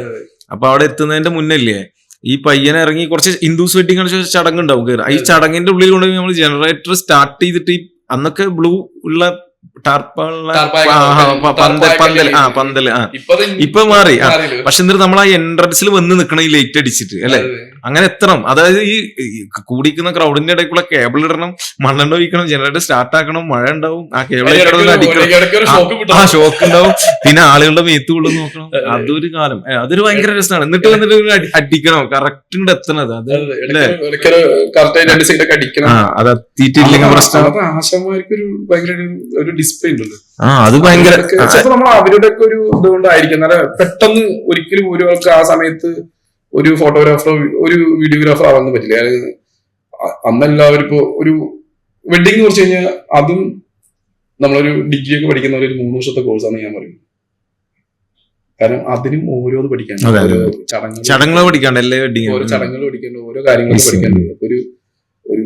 ഒരു ട്രഡീഷണൽ വീഡിയോ എടുക്കുന്ന ആള് കറക്റ്റ് ആയിട്ട്, അല്ലെങ്കിൽ ഒരു കാൻഡിഡ് വീഡിയോ എടുക്കുന്ന ആളൊക്കെ അന്ന് പഠിക്കുന്ന കാര്യം വെച്ച് കഴിഞ്ഞാൽ അന്നത്തെ ചടങ്ങുകളെ കുറിച്ച് ഭയങ്കര ആധികാരികമായിട്ട് പഠിക്കണം. ഇതിന് ഇന്ന് കുറച്ച് കാശുണ്ടായ പോയി ക്യാമറ എടുക്കുക, ഒരു ക്യാമറമാൻ ആവുന്നതല്ല ശരിക്കും ഒരു ക്യാമറമാൻ. പക്ഷെ ഇന്ന് പിന്നെ ഒരു ടീമാവുമല്ലോ. ഇപ്പൊ ഒരു ഇവൻ അന്ന് ഒരാളല്ലേ, ഒരു വീഡിയോഗ്രാഫർ ഷൂട്ടിംഗ് ഉണ്ടാവും, ഒരു ഫോട്ടോഗ്രാഫർ ഉണ്ടാവും അല്ലേ. നമ്മളിതിനെപ്പറ്റി കൂടുതൽ പഠിക്കണം.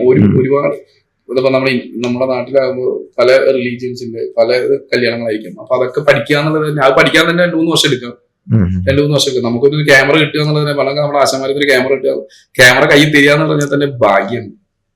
പക്ഷെ ഇതിൽ നേരെ തിരിച്ചിട്ട് എന്റെ കാര്യം, ഞാൻ നല്ല ഭാഗ്യമുള്ള മനുഷ്യനാണ് അന്നും ഇന്നും ഇതുവരെ. പക്ഷെ എനിക്ക് തോന്നുന്നില്ല, ഒരു 3-4 വർക്കിനാണ് വീഡിയോക്ക് അസിസ്റ്റ് ചെയ്തിട്ടുള്ളൂ. പിന്നെ എന്താ പറയാ, ഞാൻ വീഡിയോഗ്രാഫറായി. അത് ഈ പറഞ്ഞ രീതി ഒരു ഫ്രണ്ട് സർക്കിൾ ഉണ്ടാവുകൊണ്ടാണ്. അന്ന് എഡിറ്റർ ആ ഭാഗത്ത് വളാഞ്ചേരി സ്റ്റാർട്ട് ചെയ്ത ഫിറോസ് എന്ന് പറഞ്ഞ ആള് സ്റ്റാർട്ട് ചെയ്തിട്ടുണ്ട്. അപ്പോ അന്ന് നമ്മൾ എടുക്കുന്ന നമ്മുടെ പോരായ്മ കാണിക്കാതെ അത് എഡിറ്റ് ചെയ്ത് തരാൻ ഫിറോസിന് അറിയാം. അപ്പൊ അന്നൊക്കെ ആൽബത്തിനൊക്കെ നമ്മൾ ഔട്ട്ഡോർ പോയി ഷൂട്ട് ചെയ്താലും ആൽബത്തിന് അന്ന് ലവ് സീൻ എന്ന് പറഞ്ഞാൽ നമ്മൾ എടുക്കുമല്ലോ ലാസ്റ്റ് ഇടാന്. അപ്പൊ അതൊക്കെ എടുക്കുമ്പോ നമ്മള് അന്ന് ഈ ചാനലുകളില് ആൽബം പോവുണ്ടേ, നമ്മൾ അത് കണ്ടിട്ട് നമ്മളിങ്ങനെ പഠിച്ചു വെച്ചിട്ടുണ്ടാവും, ഈ ഷോട്ട് ഇങ്ങനെ നടക്കട്ടെ, അതൊക്കെ എടുത്തു കൊടുക്കും. അപ്പൊ അത് നല്ല രീതിയിൽ അവ എഡിറ്റ് ചെയ്തു തരും. കാരണം എന്താ വെച്ചാൽ നമ്മൾ ഒരു പുതിയ സ്റ്റുഡിയോ സ്റ്റാർട്ട് ചെയ്താലും ഭയങ്കരമായിട്ട് നമ്മള് സപ്പോർട്ട് ചെയ്തിട്ടുണ്ടാവും. നമ്മളെ കൊളാക്കിയതൊക്കെ എന്റെ ജീവിതത്തിൽ ശരിക്കും ഉണ്ടാകുന്ന കാര്യമാണ്. കാരണം നമ്മളൊരു പുതിയ സ്റ്റുഡിയോ സ്റ്റാർട്ട് ചെയ്തെടുത്ത് വന്ന് അവിടുത്തെ വീഡിയോഗ്രാഫർ പോയപ്പോ അവിടുത്തെ ബോസ് ഒരു ബിസിനസ്സുകാരനാണ്. സോ അയാൾ ചോദിച്ചു, സുജിത്തിന് വീഡിയോ ഇപ്പൊ 3-4 വർക്കിന് പോയില്ലേ, അപ്പൊ സുജിത്തിന് വീഡിയോ എടുക്കാൻ പറ്റുമോ ചോദിച്ചു. നമ്മൾക്ക് ഇതിനോടുള്ള ഇഷ്ടം കൊണ്ട് വന്നുകൊണ്ട് ഞാൻ എടുക്കാന്ന് പറഞ്ഞു. പിന്നെ ഈ ക്യാമറ അവിടുത്തെ റെന്റാണ്, അത് എന്നെ ഒക്കെ ആക്കിയ നെജുമാക്ക എന്ന് പറയുന്നത്, നെജുമാക്കയുടെ ക്യാമറയാണ്. അപ്പൊ നെജുമാക്ക പറഞ്ഞാൽ സുജിത്ത് എടുക്കും എന്ന് പറഞ്ഞു. അങ്ങനെ നെജുമാക്ക് ഫോട്ടോ എടുക്കും, ഞാൻ വീഡിയോ എടുക്കും. വലിയ കുഴപ്പമില്ലാതെ കംപ്ലൈന്റ് പറയാതെ അങ്ങനെ എടുത്തു പോയി. അങ്ങനെ ഞാനിപ്പോ അതിനെ പറ്റി പറയുമ്പോൾ ഇപ്പൊ ഞാന് ആദ്യത്തെ കുറച്ച് വെഡിങ്ങുകളൊക്കെ അല്ലേ, അവരിപ്പോ കാണുന്നുണ്ടെങ്കിൽ എന്റെ തല്ലായിരുന്നു ഏറ്റവും പയ്യ എന്ന് വെച്ച് കഴിഞ്ഞാൽ ഒരുവിധമൊക്കെ ഞാൻ കൊളാക്കിയിട്ടുണ്ടാവും. എന്റെ ഒരു ഫ്രണ്ടിന്റെ ഞാൻ തുടക്കം എന്നുള്ളത് ചേട്ടന്റെ കല്യാണം, എന്റെ ചെറിയച്ഛന്റെ മോൻ, ആളുടെ കല്യാണം എടുത്തിട്ടാണ് ഞാൻ കല്യാണത്തിന് വീഡിയോഗ്രാഫറായിട്ടാണ് ഞാൻ പ്രസാദായിട്ട് ആളുടെ കല്യാണം എടുത്തിട്ടാണ് ഞാൻ തുടങ്ങുന്നത്. അപ്പൊ അത് കണ്ടിട്ട് എന്റെ ഫ്രണ്ട് എനിക്ക് ഓർക്കുന്നത് അവന്റെ പെങ്ങളുടെ കല്യാണം എടുക്കാൻ വേണ്ടിയിട്ട് ഇന്നും ആ വ്യക്തി എന്നോട് മിണ്ടില്ല. കാരണം ഞാൻ കൊളാക്കി ഉണ്ടാവും. ഞാൻ ആ വ്യക്തിയോട് പക്ഷെ ഞാൻ അപ്പൊ എന്നോട് ചോദിക്കേ അപ്പൊ നാട്ടിലപ്പോ നല്ലൊരു ചീത്തപ്പേരല്ലോ വെള്ളിക്കൊളക്ക്. അന്ന് ഞാൻ എനിക്ക് പറയാം എന്താ ഫീൽഡ് ഫോട്ടോഗ്രാഫർ എന്ന് പറയുന്ന ഒരു പേടിയല്ലോ, വീഡിയോഗ്രാഫർ അത് പേടിയല്ലോ. കാരണം കൊളാക്കിയല്ലോ ഇത്. പക്ഷെ അതൊരു കാര്യമാണ്. കാരണം ഈ ഞാൻ അന്ന് നമ്മളന്ന് കൊളാക്കിയോണ്ടായിരിക്കാം ചിലപ്പോ പഠിച്ച് നമുക്ക് അപ്ഡേറ്റ് ആവണം ചെയ്യണം എന്ന് പറഞ്ഞിട്ടല്ലേ ഇവിടെ വരുന്നത്. ഞാനൊരു കാര്യം പറയട്ടെ, ഞാൻ ഒരു ഇന്റർവ്യൂല് നമ്മളെ സിനിമോട്ടോഗ്രാഫർ സുജിത് വാസുദേവന്റെ ഒരു ഇന്റർവ്യൂ കണ്ടിട്ടുണ്ട്. അതിൽ പറയുന്നുണ്ട് അയാൾ ആദ്യം വെഡിങ് എടുത്തിട്ടുണ്ട്. അതിൽ ആ വെഡിങ് എടുത്തതിൽ അയാൾക്ക് ഒരു അബദ്ധം പറ്റിയിട്ടുണ്ട്. ആ അബദ്ധം അയാൾക്കല്ല, എനിക്ക് പറ്റിയിട്ടുണ്ട്. പക്ഷെ എന്റെ മെയിൻ ഇമ്പോർട്ടന്റ് ഫംഗ്ഷൻ നടക്കുമ്പോഴല്ല അബദ്ധം പറ്റിയിട്ടുള്ളത്. അത് പറ്റിയതുള്ളത് എനിക്ക് മേക്കപ്പ് ചെയ്ത് എഡിറ്റ് ചെയ്ത് പോകാൻ പറ്റുന്ന സ്ഥലത്താണ് പറ്റിയുള്ളത്. എനിക്ക് അങ്ങനെ കംപ്ലൈൻസ് ആയിട്ട് വന്നില്ല. എനിക്ക് എന്താ പ്രശ്നം അന്ന് നമ്മളെ ശ്രദ്ധ കുറവാവുണ്ട്, ബിഗിനിങ് ആവുകൊണ്ട് നമ്മള് MD 10,000 9,000 ആ സമയത്ത് ഞാൻ ഷൂട്ട് ചെയ്യും. അപ്പൊ ഇത് വെച്ച് നമ്മൾ ഷൂട്ട് ചെയ്യുമ്പോഴേ നമ്മള് റെക്കോർഡാന്ന് വിചാരിച്ചിട്ട് പോസ് ചെയ്യും. എന്നിട്ട് റെക്കോർഡിലാവും സാധനം ഇങ്ങനെ പിടിച്ച് നടന്നിട്ടുണ്ടാവുക. എന്നിട്ട് എടുത്തിട്ട് നേരെ പിടിച്ചിട്ട് ഒരു പോസാ. അങ്ങനെ മെയിൻ സാധനം ഒന്നും പോയില്ല. പക്ഷെ ആള് ഇന്റർവ്യൂവിൽ പറയേണ്ട ആളുടെ മെയിൻ ഒരു കല്യാണം കുറെ ഇമ്പോർട്ടന്റ് സാധനമൊക്കെ മിസ്സായി. അപ്പൊ അങ്ങനെയാണ് പഠിക്കുക. അത് പഠിക്കുമ്പോൾ നമ്മളൊന്നും എല്ലാം അങ്ങനെ ഒറ്റടിക്ക് ആരും എല്ലാം പഠിക്കില്ല. പക്ഷെ ഇന്നത്തെ കാലത്ത് അങ്ങനെ അബദ്ധം പറ്റില്ല കേട്ടോ. കാരണം ഫെസിലിറ്റി ക്യാമറയുടെ ഇതൊക്കെ മാറി, റെക്കോർഡ് ഇല്ലെങ്കിലും ശബ്ദം ഇതൊക്കെ അന്നൊക്കെ ഉണ്ടെങ്കിലും നമുക്ക് അതിനെ കുറിച്ച് വലിയ ധാരണ ഇല്ലല്ലോ. സ്റ്റാർട്ടിങ് അല്ല, ഇത് തെറ്റാതെ ഒരാൾക്കും പഠിക്കാൻ പറ്റില്ല. ഞാൻ പറഞ്ഞു ഇതിൽ ആരും ഒരു ഫോട്ടോഗ്രാഫർ ശരി വീഡിയോഗ്രാഫർ ഇത് ആരുമല്ല. ഞാൻ കരുതുന്നത് അങ്ങനെ ആരുമല്ല. കാരണം എല്ലാവരും നല്ല ടാലന്റ് ഉള്ള ആൾക്കാരാണ്. കാരണം അവൻ ഇപ്പൊ ആരായിക്കോട്ടെ, പക്ഷെ ഈ എല്ലാ വ്യക്തികളും ആർക്കും ആരുടെ മീതിയൊന്നുമില്ല. എല്ലാവരും വളർന്നു വരുന്ന ആളുകളാണ്. ആർക്കും ആരെയും തള്ളി പറയാൻ പറ്റില്ല. എല്ലാവരും നല്ല ടാലന്റ് ഉള്ള ഓരോന്നും ചെയ്ത് വന്നിട്ട് അവര് അങ്ങനെ തന്നെ അവർ കയറി വരിക. പിന്നെ ഇതിൽ ഏറ്റവും എനിക്ക് വീഡിയോഗ്രാഫി നമ്മുടെ ഫീൽഡിനെ സംബന്ധിച്ചോളം ഞാൻ പറയാനുള്ളത് വെച്ച് കഴിഞ്ഞാൽ ഏറ്റവും കൂടുതൽ വേണ്ടത് എക്യുപ്മെന്റ്സോ അപ്ഡേഷനോ ഒന്നുമല്ല, ഭാഗ്യമാണ് വേണ്ടത്. ലക്കൊരു ഫാക്ടറാണ്. ഞാൻ പറഞ്ഞില്ല 90% നല്ല വെഡിങ്ങിൽ എത്തിപ്പെടുക, അല്ലെങ്കിൽ നല്ലൊരു കമ്പനിയിൽ എത്തിപ്പെടുക, നല്ല സുഹൃത്ത് ബന്ധങ്ങളിലോട്ട് എത്തിപ്പെടുക. അങ്ങനെയൊക്കെ എത്തിപ്പെട്ടാൽ മാത്രമേ നമുക്ക് നല്ല നല്ല ഇത് നമുക്ക് കഴിവ് മാത്രം ഉണ്ടായിട്ട് ഇപ്പൊ ചേട്ടൻ പറഞ്ഞില്ല എന്തുകൊണ്ട് ഫീൽഡ് ഔട്ട് ആവുള്ളൂ. ചിലർ എത്രയോ കഴിവുള്ള ആളുകൾ, ഒരുപാട് പേര് കഴിവുള്ള ആളുകളുണ്ട്. പക്ഷെ അവർക്ക് എത്തിപ്പെടാൻ പറ്റാത്ത ഇതിൽ വേറെ മാറ്റം എന്താ പറയുക. ഇപ്പൊ ഇതൊക്കെ പറഞ്ഞെങ്കിൽ ഇതൊക്കെ തരുമെങ്കിലും ഇല്ലേ, ഇന്നത്തെ കാലഘട്ടത്തിൽ ഇനി വരുന്നവരും ഇല്ലേ ഒരു ചെറിയ ഇതിട്ടോ ചിലപ്പം ഇയാള് നിങ്ങൾ പറയുന്നതിന് എതിരായി എന്ന് തോന്നാം. കാരണം നമ്മൾ എനിക്ക് തോന്നില്ലേ ഇനി വരുന്ന തലമുറ ഇല്ലേ ലക്ക് ഒരു ഫാക്ടർ വേണം. ഇതൊക്കെ വേണമെങ്കിലില്ലേ ഇതിൽ കൂടുതൽ നമ്മൾ ബ്രാൻഡിങ് ചെയ്യാൻ പഠിക്കണം. അല്ലെങ്കിൽ ഇനി അത് ഞാൻ നിന്നോട് ആ ചോദ്യം ചോദിച്ചു. നീ ഇപ്പൊ സുധി അകലൂർ എന്ന് പറഞ്ഞ കുറച്ച് ആളുകൾ അറിയുന്ന, അല്ലെങ്കിൽ ഇപ്പൊ നിനക്ക് തമിഴ് വെഡിങ് വരുന്ന, അല്ലെങ്കിൽ നീ പഞ്ചാബ് പോകുന്നു, ഒറീസ പോകുന്നു, അല്ല ഇന്ത്യയിലെ എല്ലായിടത്തും ഷൂട്ട് ചെയ്യുന്നുണ്ടല്ലോ. അപ്പൊ അങ്ങനെ ഒരു രീതിക്ക് അറിയാനല്ലേ ഇന്ന് ഇപ്പൊ നമ്മളൊക്കെ വരുമ്പോ എന്ന് പറഞ്ഞാൽ ഇത് ഭയങ്കര ഒരു മാറ്റമല്ല സംഭവിച്ചു. കാരണം ഞാൻ പറയാം, ഇപ്പൊ പണ്ട് പറയുകയാണെങ്കിൽ എന്റെ നാട്ടിലൊരു ഫോട്ടോഗ്രാഫർ ഒരു പഞ്ചായത്തിൽ 2 ഫോട്ടോഗ്രാഫർ എടുക്കുക, മേ ബി അല്ലെങ്കിൽ ഒന്നുണ്ട്, അല്ലെങ്കിൽ 2 കൂട്ട, അല്ലെങ്കിൽ 3 കൂട്ട. ഈ ആള് മാക്സിമം പോയ ഇപ്പൊ ഞാൻ പട്ടാമ്പി ഭാഗത്തോണ്ട് ആ പട്ടാമ്പി അല്ലെങ്കിൽ വളാഞ്ചേരി ആ ഏരിയയിലെ അയാൾ ഫോട്ടോ എടുക്കുള്ളൂ. മാക്സിമം അയാൾ അത്ര ആ സർക്കിളിൽ പോവുള്ളൂ. അതന്നെ ടാസ്ക്കാണ്. ബസ്സിനൊക്കെ പോയിട്ട് ഷൂട്ട് ചെയ്യുക. ഇന്ന് അതുപോലെ ഒരു വെഡിങ് ഫോട്ടോഗ്രാഫറായി നീ അവിടുന്ന് വന്നിട്ടാണ് ഇപ്പൊ ഇവിടെ ഇരുന്ന് സംസാരിക്കുന്നത്. UAE വന്നിട്ട് അത്രത്തോളം ഇത് മാറി, അത്രത്തോളം നമ്മളെ ടാലന്റ് ഉള്ള ആളെ കൊണ്ടുവരാൻ ആളുകളായി. UK പോയി ഷൂട്ട് ചെയ്യുന്നോണ്ട് ഇപ്പൊ നമുക്കറിയാലോ, കേരളത്തിൽ തന്നെ പേരെടുത്ത് പറയണം, നമ്പർ 1 ഫോട്ടോഗ്രാഫർമാർ ഒരുവിധമുള്ള രാജ്യത്തൊക്കെ പോയിട്ട് വെഡിങ് എടുത്ത് വരുന്നുണ്ട്. അങ്ങനെ വളർന്നിട്ടുണ്ട് ഇത്. അപ്പോ ഇങ്ങനത്തെ ഒരു സാഹചര്യത്തിൽ ഇനി വളർന്നു വരുന്ന ആളുകൾ ഞാൻ വിശ്വസിക്കുന്നത് ലക്ക് വേണം, ഇതൊക്കെ വേണമെങ്കിൽ കൂടുതൽ അവർ നന്നായി ശ്രദ്ധിച്ചിട്ട് അവർ പണിയെടുത്തിട്ട് അവർ ബ്രാൻഡ് ചെയ്ത് വരണം. അല്ലെങ്കിൽ എന്താണെന്ന് അറിയാം, ഇനി പിടിച്ചേക്കാൻ പറ്റില്ല. ഇതുപോലെ തന്നെ ഭയങ്കര ലീഡിങ് ഫോട്ടോഗ്രാഫർമാർ താഴേക്ക് പോയതും നമുക്ക് പേഴ്സണലി അറിയില്ല. നമുക്ക് സത്യം പറയാതെ കാണുമ്പോൾ നല്ല വിഷമമുണ്ട്. ഇത് ബിസിനസ്സാണ്, എന്തും സംഭവിക്കുക, അല്ലെങ്കിൽ താഴേക്ക് വരാതെ. പക്ഷെ അത് വരാതിരിക്കാൻ ഇനിയുള്ള വരുന്ന കുട്ടികൾ നല്ല ശ്രദ്ധിക്കണം എന്നാണ് എനിക്ക് തോന്നുന്നത്. ഈവൻ നാളെ ഈ പറയുന്ന ഞാനും ശ്രദ്ധിച്ചുകൊണ്ടിരിക്കുകയാണ്. നമുക്കൊക്കെ എന്താ പറയാ ഒരു ഇതുണ്ട്. ഇത് ബാക്കിയുള്ള ഫീൽഡിന്റെ പോലെയല്ല. നമുക്കിപ്പോ ഒരു കോൺട്രാക്ടിങ് കായിക ഇതിപ്പോ നമുക്ക് നമ്മൾ ജിമ്മിൽ പോയിട്ട് കുറച്ച് ബോഡി ഉണ്ടാക്കിയിട്ട് പിടിച്ചു നിർത്തിയിട്ട് നമുക്ക് നല്ല, അല്ലെങ്കിൽ നമ്മൾ നല്ല സ്റ്റൈലിഷ് ആയി വന്ന് അതൊക്കെ ഇതിന്റെ ഭാഗമാണെങ്കിൽ പോലും ഇത് സത്യം പറഞ്ഞാൽ ഇത് ഭയങ്കര ഇതായിട്ട് പോയിക്കൊണ്ടിരിക്കുകയാണ്. അത്രയും ആള് വരുന്ന കഴിവുള്ള ഒരു കൂട്ടം ആളുകൾ വരികയാണ്. ബാക്കിയുള്ള എല്ലാ ഫീൽഡിലും എന്ത് ചെയ്യാം, ബാക്കിയുള്ള എല്ലാ ഫീൽഡിലും ആളുകൾ ഇപ്പൊ പണിക്ക് കിട്ടാതിരിക്കുമ്പോൾ ഇതിൽ വന്നുകൊണ്ടിരിക്കുകയാണ്. അപ്പോ അതാണ് ഞാൻ നേരത്തെ ചോദിച്ചത്. പിന്നെ അങ്ങനെ എന്ത് ചെയ്യാൻ പറ്റും? നമുക്ക് ഈ ഒരു പുതിയ കുട്ടികളോട് പറഞ്ഞു കഴിഞ്ഞാൽ ഇതൊരു കായികോദ്വനം അല്ലാത്തൊരു കാര്യം. ഇതൊരു കായികോദ്വനം അല്ലെങ്കിൽ നമ്മൾ വലിയൊരു മല മറയ്ക്കുന്ന പണിയൊന്നുമല്ല. ഇതിന് ഹാർഡ് വർക്കും അല്ല വേണ്ടത്, നല്ല സ്മാർട്ടായിട്ട് വർക്ക് ചെയ്യാന്നുള്ളതാണ്. നല്ല സ്മാർട്ട് വർക്ക് ചെയ്ത് കഴിഞ്ഞാൽ നമുക്ക് നേടാവുന്ന കാര്യങ്ങളുണ്ട്. അപ്പൊ നിങ്ങൾ നിങ്ങളുടെ കഴിവിൽ വിശ്വസിക്കുക. നിങ്ങളെ പലരും തളർത്താൻ നോക്കും, പറയും അതുപോരാ ഇതുപോരാ അങ്ങനെ പോരാ ഇങ്ങനെ. നിങ്ങൾ നിങ്ങളുടെ കഴിവുകളിൽ വിശ്വസിച്ച് കഴിഞ്ഞാൽ തീർച്ചയായും നിങ്ങൾക്ക് ഉയരങ്ങൾ കീഴടക്കാൻ പറ്റും. ഞാൻ പറഞ്ഞല്ലോ, നമ്മൾ ഒരു ക്യാമറയെ സ്നേഹിക്കുക. ഒരു ക്യാമറ നമ്മൾ ഏതാണോ ഫീൽഡ്, നമ്മുടെ ഫീൽഡ് ഞാൻ ഏറ്റവും കൂടുതൽ ദൈവമായിട്ട് കരുതുന്നത് എൻ്റെ ക്യാമറയാണ്.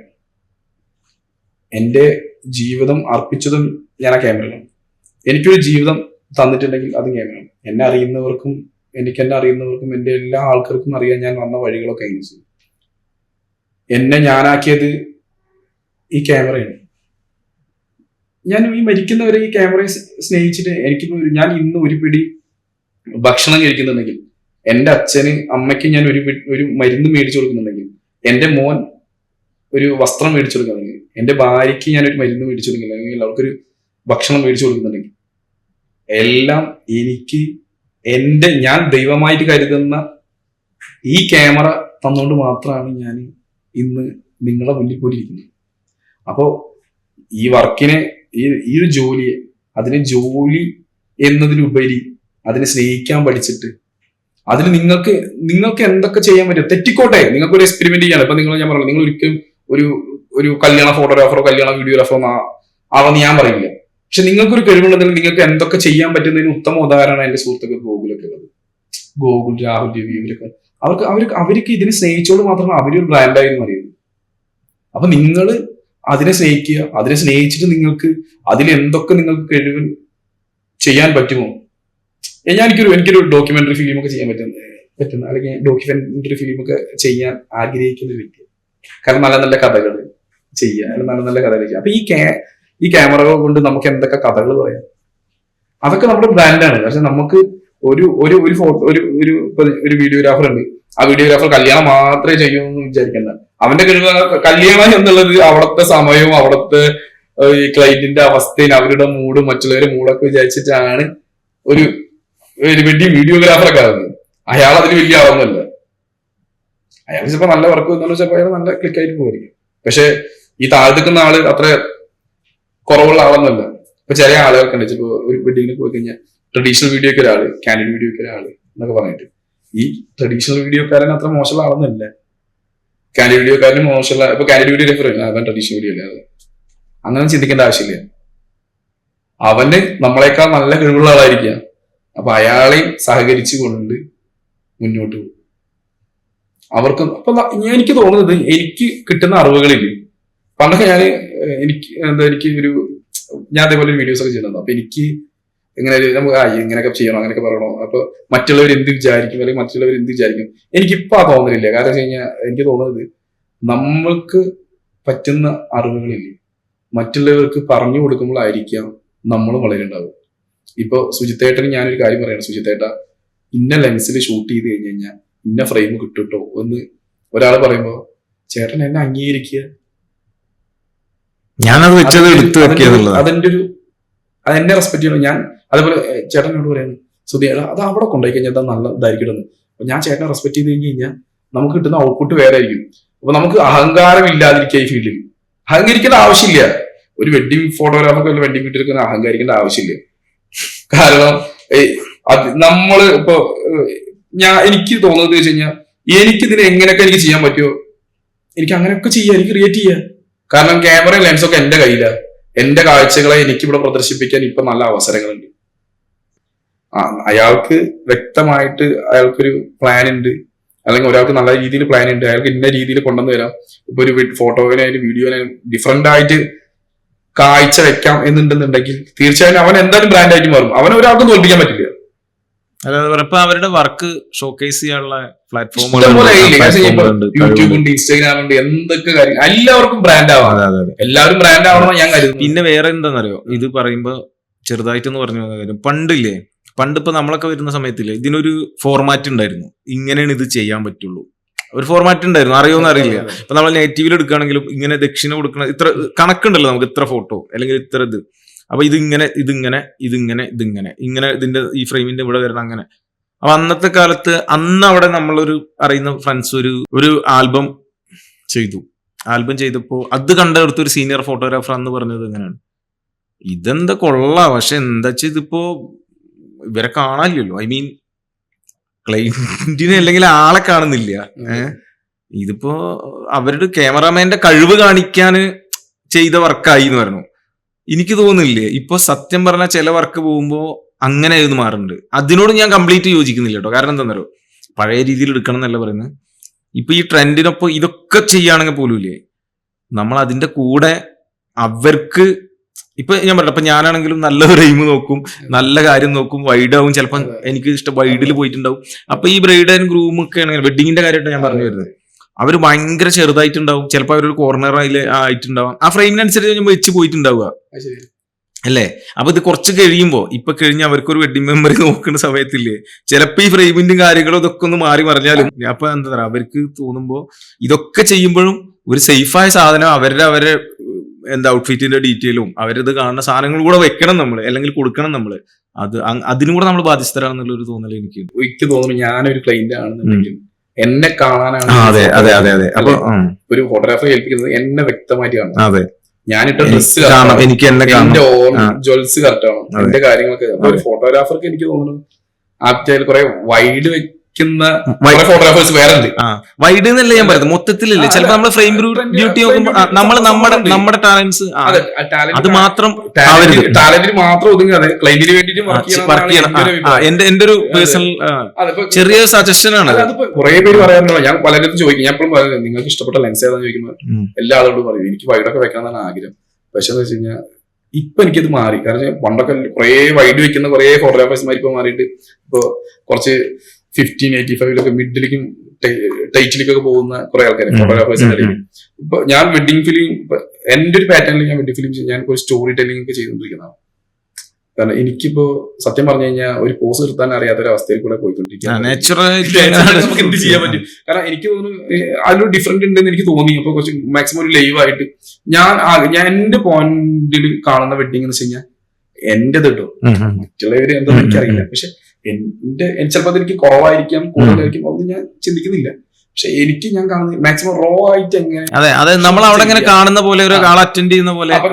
ഞാനൊരു മൂന്നാമനായിട്ട് ആ കല്യാണത്തിൽ പങ്കെടുത്താൽ എങ്ങനെ ആയിരിക്കാം? കാരണം നമുക്ക് റോ ഇമോഷൻസ്, നമുക്ക് ഞാൻ ഇമോഷൻസിനാണ് കൂടുതൽ പ്രാധാന്യം കൊടുക്കുന്നത്. കാരണം ഒരു കല്യാണത്തെ അതിന്റെ ഇപ്പൊ ഒരു കല്യാണം, ഒരു പെൺകുട്ടിയുടെ കല്യാണം എന്ന് വിചാരിച്ചു, നമ്മൾ അവരുടെ സ്റ്റോറി എടുത്തു കഴിഞ്ഞാൽ കുറെ കപ്പിൾ എടുക്കുന്നതിന് കുറവ്. ഇപ്പൊ എല്ലാവരും നമ്മൾ കുറെ കപ്പിൾ ഷൂട്ട് എടുക്കാൻ പോകണമെന്നൊക്കെ അവരുടെ അച്ഛനമ്മയുടെ ഒക്കെ ഒരു ഫീലിങ്സ്, അനിയത്തിയുടെ ഫീലിങ്സ്, അവർ കുടുംബത്തിന്റെ ഉള്ളിൽ നമ്മളൊരു ക്യാമറ വെച്ച് അങ്ങനെ ഉണ്ടാവും. നമ്മളെ ഒരു ദിവസമായിരിക്കും പോയിണ്ടാവുക, നമ്മൾ ആ കല്യാണ വീട്ടിലേക്ക് ആയിരിക്കും ചിലപ്പോൾ 2 ദിവസമായിരിക്കും നമ്മൾ കല്യാണ വീട്ടിലൂടെ പോയിണ്ടാവും. പക്ഷെ നമുക്ക് അവർക്ക് ഒരുപാട് ഓർമ്മകൾ നമുക്ക് കൊടുക്കാൻ പറ്റുന്ന ഞാൻ വിശ്വസിക്കുന്ന ഒരാളാണ്. ഞാൻ ചില അച്ഛനമ്മയുടെ ഒക്കെ കുറെ ഇന്റർവ്യൂ ഒക്കെ എടുക്കുമ്പോൾ എനിക്ക് തോന്നി ചിലപ്പോൾ എനിക്ക് എന്നെ കരച്ചിലുണ്ട്. കാരണം നമ്മൾ അത്രയും അവർ സ്നേഹിച്ച ഒരാളെ ഒരാളെയൊക്കെ വേറൊരാളെ കൈപിടിച്ച് കൊടുക്കുന്നത്, അതിനാണ് നമ്മളെ വിളിക്കുന്നത്. അതിന് നമ്മൾ ഏറ്റവും ബ്യൂട്ടി ആക്കി കാണിച്ചു കൊടുത്തു കഴിഞ്ഞാൽ അത് കാണുമ്പോൾ ആ ഫാമിലിക്ക് ഉണ്ടാവുന്ന ഫീലിങ്സ് കണക്ട് ആവും. നമ്മൾ കുറെ ഷോട്ടുകൾ വെച്ചിട്ട് കപ്പിൾ അങ്ങനെ തിരിക്കുന്നു, ഇങ്ങനെ ഓടുന്നു, ഗിംബലിൽ 16 ഓട്ടം ഓടുന്നു, അങ്ങനെ ഒന്നും അല്ലാതെ ഏറ്റവും സിമ്പിൾ ആയിട്ട് ഒരു സ്റ്റോറി, സിമ്പിൾ ആയിട്ട് നല്ലൊരു സ്റ്റോറി ചെയ്ത് നല്ല സ്റ്റോറി ഒക്കെ നെറേറ്റ് ചെയ്ത് ഒരു കഥ പോലെ നമുക്ക് അവതരിപ്പിച്ചു കഴിഞ്ഞാൽ നന്നാവില്ലേ എന്ന് ചിന്തിച്ചുകൊണ്ട് ഇരിക്കുന്ന ഒരു വ്യക്തിയാണ് ഞാൻ. അല്ലെ അങ്ങനെ ചെയ്തിട്ടുണ്ടെങ്കിൽ, കാരണം അങ്ങനെ ഒരു കഥയൊക്കെ പറഞ്ഞു കൊടുത്തിട്ട് നല്ല രസമായിട്ട് വീഡിയോ ഷൂട്ട് ചെയ്ത് കഴിഞ്ഞാൽ നല്ലതാവില്ലേ എന്നൊരു ചിന്താഗതിയുള്ള ഒരു വ്യക്തിയാണ് ഞാൻ. അങ്ങനെ ഇപ്പൊ ഷൂട്ട് ചെയ്തുകൊണ്ട് അതുകൂടെ ഒരു ഒറ്റ കാര്യം കൂടെ അതുമായി ബന്ധപ്പെട്ടിട്ടോ, ഇതൊക്കെ പറയുമ്പോ ഇതൊക്കെ ഞാൻ പറയുന്നത് കംപ്ലീറ്റ് എന്റെ തോന്നലട്ടോ. ഞാൻ പറയുന്നത് എന്റെ തോന്നലുകളൊന്നും ശരിയാന്ന് ഞാൻ പറയുന്നില്ല. ഇതേ ചിലപ്പോ നിനക്ക് തന്നെ വേറെ ഒപ്പീനിയൻ ഉണ്ടാവാം, അലിറ്റിക്ക് വേറെ ഉണ്ടാവാം, ഇത് ഷൂട്ട് ചെയ്യുന്നവർക്കൊക്കെ വെറുതെ ഐഡിയ ഉണ്ട്. ഞാൻ എന്റെ ഒരു തോട്ടാണ് പറയുന്നത്. ഇതിപ്പോ ആരും അങ്ങനെ അനുകരിക്കണം അല്ലെങ്കിൽ ഇത് ചെയ്യണം എന്നൊന്നുമല്ല, ഞാൻ എന്റെ ഒരു തോന്നലാണ് പറയുന്നത്. അതുപോലെ തന്നെ ഞാൻ ഇപ്പൊ നോക്കുമ്പോ ഇല്ലേ, എനിക്ക് തോന്നുന്ന കാര്യമാണ് ഈ ഒരു, ഞാൻ ആദ്യം മുതലേ നോക്കുന്ന ഒരു കാര്യമുണ്ട്. അത് ഞാൻ നമ്മുടെ വർക്ക് ചെയ്യുന്നവരോ അല്ലെങ്കിൽ ആദ്യം എന്നെ അറിയുന്നവരോടൊക്കെ പറയുന്നുണ്ട്. ഞാൻ ഉദ്ദേശിക്കുന്ന റീടച്ചിങ് എന്ന് പറയുന്നത് എന്താണ് ആ ഫോട്ടോയുടെ ഒറിജിനൽ സംഭവം, അത് നശിപ്പിക്കുന്ന രീതിയിലാവരുത്. അതിന് എന്തൊക്കെ കുറവ് വെച്ചാൽ അത് പാച്ചപ്പ് ചെയ്ത് അതിനൊന്ന് ഒരു പൊടിക്ക് ലിഫ്റ്റ് ചെയ്ത് എൻഹാൻസ് ചെയ്താൽ മാത്രം മതി. അതുപോലെ തന്നെ എനിക്ക് തോന്നിയുള്ള വീഡിയോയുടെ കളറിങ് ആണെങ്കിലും ശരി, പിന്നെ എല്ലാവരും ട്രെൻഡിനൊപ്പം ഓടുമ്പോൾ അങ്ങോട്ട് ഓടുക തോന്നുന്നു. ഇപ്പോ ചിലരൊക്കെ ചെയ്തു വരുമ്പോ ഇപ്പോ എന്താ പറയാ, സുതിയിട്ടിരിക്കുന്ന ഈ ഷർട്ടിന്റെ കളറൊക്കെ അവര് കളറിങ് ചെയ്ത് വരുമ്പോ ചെറിയ മാറ്റം ഉണ്ടാവും. അതും ഈ വെഡിങ് ആ രീതിയിലുള്ള പരിപാടിയാവും. അപ്പൊ ഈ പറഞ്ഞ മാതിരി ഇവര് ഈ വെഡിങ്ങിന്റെ അത് പണ്ട് നമ്മളെ ചർച്ച ചെയ്ത കേസുകൾ തന്നെയാണ്. ഇപ്പൊ അത് ഇവര് വെഡിങ് കുറെ കാലം കഴിഞ്ഞ് ഈ ആൽബം ഇതൊക്കെ അല്ലെങ്കിൽ വീഡിയോ ഒക്കെ കാണുമ്പോ ഒരു അല്ലെ ഒറിജിനാലിറ്റി പോകാൻ പാടില്ലല്ലോ, ഒരു പുതുമ നഷ്ടപ്പെടാതിരിക്കുക. അതന്നെ. അതിന് എന്ത് കളർ ചെയ്താലും എന്ത് വർക്ക് ചെയ്താലും ഇല്ലേ, അതിലൊരു മിനിമം ഫുൾ ഒറിജിനാലിറ്റി ഇന്നത്തെ കാലത്ത് ബ്ലാക്ക് ആൻഡ് വൈറ്റ് അല്ല മീൻസ് ഫിലിമിന്റെ ഒക്കെ പോലെ കിട്ടാനുള്ള ബുദ്ധിമുട്ടുകളും ഇതൊക്കെ പറയും ആളുകൾ. എന്നാലും ഒരു അല്ലെ പറ്റുന്ന രീതിയിൽ ചെയ്തു കൊടുക്കുക. അതന്നെ. ഒരുപാട് വീഡിയോഗ്രാഫേഴ്സിന് ഭയങ്കര ഇഷ്ടമാണ്. കാരണം അവരിൽ നിന്നൊക്കെ ഞാൻ പഠിച്ചുകൊണ്ടിരിക്കുക. കാരണം നമുക്ക് എന്ത് ചെയ്യാം. ഞാൻ ഇന്നും എനിക്ക് ഓരോ ഡോക്യുമെന്ററികൾ ചെയ്യണം, അങ്ങനെ ചെയ്യണം, ഇങ്ങനെ ചെയ്യണം ഭയങ്കരമായിട്ട് ആഗ്രഹിക്കുന്ന ഒരു വ്യക്തിയാണ്. അപ്പോൾ ആദ്യം ഞാൻ വരുമ്പോൾ ചിലപ്പോൾ എന്നെ കളിയാക്കിയവരുണ്ടാവും, ഇവരൊക്കെ എന്താ ചെയ്യുന്നത്, ഇതൊക്കെ ചെയ്യുന്നത്. എനിക്ക് അവരോടൊക്കെ പറയാൻ ഒറ്റ കാര്യം ഇത്ര മാത്രമേ ഉള്ളൂ. തോൽക്കാൻ മനസ്സില്ലെങ്കിൽ നമ്മളെ തോൽപ്പിക്കപ്പെടുത്താനും പറ്റില്ല. കാരണം എങ്ങനെയും നമുക്ക് എത്തിപ്പെടാം. അവിടെ ഒരുപാട് ഓപ്ഷനുകളുണ്ട് നമുക്ക്. എന്റെ ആർട്ടിനെ ഇവിടെ പ്രസന്റ് ചെയ്യാൻ എനിക്ക് ഒരു പ്രശ്നമില്ല. എനിക്കൊരു ആർട്ട് ഉണ്ട്. എന്റെ കയ്യിലുള്ള ആർട്ടിനെ എനിക്ക് നിങ്ങളുടെ മുന്നിൽ എത്തിക്കാം. നിങ്ങൾക്ക് വേണമെന്നുണ്ടെങ്കിൽ അക്സെപ്റ്റ് ചെയ്യാതിരിക്കാം. പക്ഷെ ഞാൻ അവിടെ തോൽക്കില്ല. കാരണം ഇതിനേക്കാൾ ഉയർന്നിട്ട് വരാൻ എനിക്ക് സാധിക്കും എന്നുള്ള എന്റെ വിശ്വാസത്തെയാണ് എന്റെ ജീവിതമായിട്ട് ഞാൻ മാറ്റി. എനിക്ക് വിശ്വാസം. ഞാൻ സുജിത്തേട്ടന്റെ കൂടെ, സുജിത്തേട്ടനെ ഞാൻ ആരാധിക്കുന്നു. ഞാൻ നിങ്ങളൊരിക്കലും തള്ളി പറയുന്നില്ല. കാരണം നിങ്ങളുടെ വർക്കിനെ എനിക്ക് ഇഷ്ടമാണ്. അതിൽ നിന്ന് എനിക്ക് എന്തൊക്കെ ഉൾക്കൊള്ളാൻ പറ്റും എന്നതിനെ കുറിച്ച് ഞാൻ പഠിച്ചിട്ട് നിങ്ങളെക്കാൾ ഉയരത്തിലെത്താൻ പറ്റും എന്നുള്ളതിനെ പറ്റി ഞാൻ പരിശ്രമിച്ചുകൊണ്ടേയിരിക്കുകയാണ് ഈ ഫോട്ടോഗ്രാഫിയിൽ. നേരെ വരെ ഞാൻ പരിശ്രമിച്ചുകൊണ്ടിരിക്കുന്ന അത്രയാണ്. അല്ല, എനിക്ക് നിങ്ങളെക്കാൾ ഉയരത്തിലെത്താൻ എന്ത് ചെയ്യാൻ പറ്റും, ഞാൻ എത്തിപ്പെടും എന്ന് ഞാൻ വിശ്വസിക്കുന്ന ഒരു വ്യക്തിയാണ്. എത്തിപ്പെടാതിരിക്കാൻ ഒരു വഴിയില്ല, ഞാൻ എത്തിപ്പെട്ടിരിക്കും. ഇത് നമുക്ക് എന്താ പറയുക, നമുക്കിപ്പോ നമ്മൾ ഈ പറയുന്നതിനെ കുറിച്ച് പറയാം. ഇപ്പൊ നമ്മള് ഒരു വിഭാഗം ആളുകൾക്കുണ്ടാവും ഇപ്പൊ എന്തിനാണ് ഇവരിരുന്ന് പറയുന്നത്, ഇവർക്ക് ഇതിനെ കുറിച്ച് എന്താ പറയാ. പക്ഷെ നമ്മൾ അന്നും പറയുമ്പോൾ സ്റ്റാർട്ട് ചെയ്യുമ്പോൾ ഫസ്റ്റ് എപ്പിസോഡ് മുതലേ പറയുന്നുണ്ട്, നമ്മൾ പറയുന്നത് ഒരിക്കലും കറക്റ്റ് ആണ് ശരിയാണെന്ന് നമ്മൾ എവിടെയും പറയുന്നില്ല. നമ്മുടെ എക്സ്പീരിയൻസ് ഓൾമോസ്റ്റ് 20 yearsന്റെ എക്സ്പീരിയൻസ് ഞാൻ പറയുന്നു, സുധിയുടെ എക്സ്പീരിയൻസ് പറയുന്നു, ആൾക്കറിയുന്ന കാര്യങ്ങൾ പറയുന്നു. ഇതൊന്നും കറക്റ്റാണ് നമ്മൾ എവിടെയും പറയുന്നത്. ഇത് കാണുന്നവർക്ക് വേണമെങ്കിൽ ഇത് സ്വീകരിക്കാം, അത് എന്തെങ്കിലും ഉണ്ടെങ്കിൽ എടുക്കണമെങ്കിൽ എടുക്കുക. പക്ഷെ നമ്മൾ വരുമ്പോ ഇല്ലേ, നമ്മളോട് ഒരാളും ഇങ്ങനെ ചെയ്യണം, ഇത് ചെയ്താൽ ബെറ്റർ ആവും പറഞ്ഞു തന്നിട്ടുണ്ടായിരുന്നില്ല. നമുക്ക് വരുമ്പോ ഇങ്ങനെ എനിക്കൊന്നും അങ്ങനെ പേഴ്സണലി വിളിച്ചിട്ട് അങ്ങനെ ഭയങ്കര കാര്യമായിട്ട് ക്ലാസ് ഒന്നും തന്നില്ല. നമ്മൾ ആരാണ് പെർഫെക്റ്റ്? അങ്ങനെ 100% തികഞ്ഞ ഇതിലൊന്നും ഒരിക്കലും പറ്റില്ല. അല്ല, ഈ 100% തികഞ്ഞ ഫോട്ടോഗ്രാഫറോ വീഡിയോഗ്രാഫറോ ഒരു മേഖലയിലും ഇല്ല. ഒരു മേഖലയിൽ 100% തികഞ്ഞു എന്ന് വിശ്വസിക്കുന്ന ഒരു വ്യക്തി ഉണ്ടെന്നുണ്ടെങ്കിൽ അയാൾ അവിടെ അവസാനിച്ചു എന്ന് കരുതുന്ന ആളാണ് ഞാൻ. കാരണം എന്നേക്കാൾ താഴെയുള്ള ഒരു വ്യക്തിയുടെ അഭിപ്രായങ്ങൾ കേട്ട് ഞാൻ അതിൽ നിന്ന് ഉൾക്കൊള്ളാൻ പഠിച്ചാലാണ് എനിക്കിപ്പം പറയുന്നത്. എനിക്കൊരു മൈൻഡ് സ്റ്റെക്ക് വരാൻ ഞാൻ ആഗ്രഹിക്കുന്നതാണ്. ഞാൻ കുറെ വർക്ക് എടുത്തു കഴിഞ്ഞാൽ എനിക്ക് തോന്നും എനിക്കൊരു മൈൻഡ് സ്റ്റെക്ക് കിട്ടാൻ ഞാൻ ആഗ്രഹിക്കുന്നത്. എനിക്ക് മൈൻഡ് സ്റ്റെക്ക് വരുമ്പോഴാണ് ഞാൻ അപ്ഡേറ്റ് ആവുള്ളൂ. ഇപ്പൊ ഒരു ബഗ് വരില്ല, ഒരു ഫോണിൽ ഒരു ബഗ് വരുമ്പോൾ അത് അപ്ഡേറ്റ് ചെയ്തിട്ടായിരിക്കും നമുക്ക് അടുത്ത തലത്തിലോട്ട് പോകാൻ പറ്റും. അപ്പൊ നമ്മൾ എവിടെ മൈൻഡ് സ്റ്റെക്ക് വരുന്നോ അവിടെ നീ വളരും. കാരണം അതിനെ നീ സോൾവ് ചെയ്യാൻ നിനക്ക് പഠിക്കണം. അവിടെ നീ തളരരുത്. അപ്പൊ നിന്റെ തെറ്റുകൾ എന്താ, ഇപ്പൊ കഴിഞ്ഞ വർഷത്തെ എന്റെ തെറ്റുകളെ മനസ്സിലാക്കി അതിന്ന് നമ്മൾ ഓരോന്നും ഉൾക്കൊണ്ടിട്ട് നമ്മൾ ഈ വർഷം നമ്മൾ കറക്റ്റ് ചെയ്യണം. ഇപ്പൊ നമുക്ക് ഒരുപാട് തെറ്റുകളുണ്ടാവും, ഒരുപാട് പ്രശ്നങ്ങളുണ്ടാവും. ആ പ്രശ്നങ്ങളൊക്കെ കംപ്ലീറ്റ് എല്ലാത്തിനും നമ്മൾ മാക്സിമം അതിനെ സോൾവ് ചെയ്യാൻ നോക്കുക. സോൾവ് ചെയ്തിട്ട് ഇതാക്കിയ തീർച്ചയായിട്ടും നമ്മൾ എത്തിപ്പെടും. കാരണം ഇപ്പൊ നല്ല കുറച്ച് ഔട്ട്പുട്ട് നമ്മൾ ഇറക്കി തുടങ്ങി കഴിഞ്ഞാൽ ഓട്ടോമാറ്റിക്കലി നമുക്ക് എന്താവും, നമുക്ക് ബിസിനസ് വരും, നമുക്ക് നല്ല എൻക്വയറീസ് വരും. കാര്യം ഈ പറഞ്ഞവരൊക്കെ ഇപ്പൊ നമ്മളെ കളിയാക്കിയവര്, തള്ളി പറഞ്ഞവര്, ഈ പറഞ്ഞവരൊക്കെ നമ്മളൊരു നല്ല ഔട്ട്പുട്ട് ഇറക്കി കഴിഞ്ഞാൽ നമ്മളെ അവരോട് വായടപ്പിക്കാൻ ഒന്നും ചെയ്യേണ്ട ആവശ്യമൊന്നുമില്ല. ഇപ്പൊ നമ്മളെ കുറ്റം പറയുന്നവരോട് നമ്മളെ തള്ളി പറയുന്നവരൊക്കെ വായടപ്പിക്കുക എന്നുള്ളത് നമ്മുടെ കഴിവുകൊണ്ട് തീർച്ചയായിട്ടും വായടപ്പിക്കാൻ പറ്റുന്നതാണ് ഞാൻ വിശ്വസിക്കുന്നത്. കാരണം നമ്മൾ നല്ല രീതിയിൽ ഔട്ട്പുട്ട് നല്ല രീതിയിൽ സാധനമാക്കി നല്ല രീതിയിൽ മനസ്സുകൊണ്ട് ആത്മാർത്ഥമായി സ്നേഹിച്ചിട്ട് അല്ലെങ്കിൽ ആത്മാർത്ഥമായിട്ട് നമ്മൾ വർക്ക് ചെയ്ത് നമ്മൾ ഇതിനെപ്പറ്റി രാവും പകലും ഊണിലും ഉറക്കത്തിലും എല്ലാം ഈ ഫ്രെയിമുകളും അല്ലെങ്കിൽ നമ്മുടെ ഈ ഓരോ നമുക്ക് ഷൂട്ട് ചെയ്യാൻ പറ്റുന്ന കോണ്ടന്റുകളെയൊക്കെ കുറിച്ച് ചിന്തിച്ചിട്ട് നല്ലത് ചെയ്തിട്ടുണ്ടെന്നുണ്ടെങ്കിൽ നമ്മളെ തീർച്ചയായും. തള്ളി പറഞ്ഞവരും നമ്മളെ കളിയാക്കിയവരും കുറ്റം പറഞ്ഞവരും ഒക്കെ വായർപ്പിക്കാൻ പറ്റും. ഇതിലേ എല്ലാവർക്കും പറ്റുന്ന കാര്യമാണ്. കാരണം ഇതൊരു അനന്ത സാധ്യത. എനിക്ക് ഈ ഫോട്ടോഗ്രാഫിനെ എനിക്ക് പറയാന്ന് വെച്ച് കഴിഞ്ഞാൽ പുതിയ ആളുകളൊക്കെ പറയുന്നത് വളരെ അനന്ത സാധ്യതയാണ്. നിന്റെ കഴിവിന് ഇപ്പൊ അലീറ്റയ്ക്ക് ഒരു കഴിവ്, നന്നായിട്ട് സംസാരിക്കാൻ ഒരു കഴിവുണ്ട്, അല്ലെങ്കിൽ ഈ നന്നായിട്ട് ഇന്റർവ്യൂ ചെയ്യാൻ ഒരു കഴിവുണ്ട് വിചാരിക്കുക. അപ്പൊ അതേപോലെ നന്നായി ഫോട്ടോ എടുക്കാനുള്ള കഴിവുണ്ട്. അലീറ്റേതായ ഒരു ടെറിട്ടറി ഉണ്ടാക്കാൻ തീർച്ചയായിട്ടും പറ്റും. ഇത് വലിയ വിശാലമായ കാടാണ്.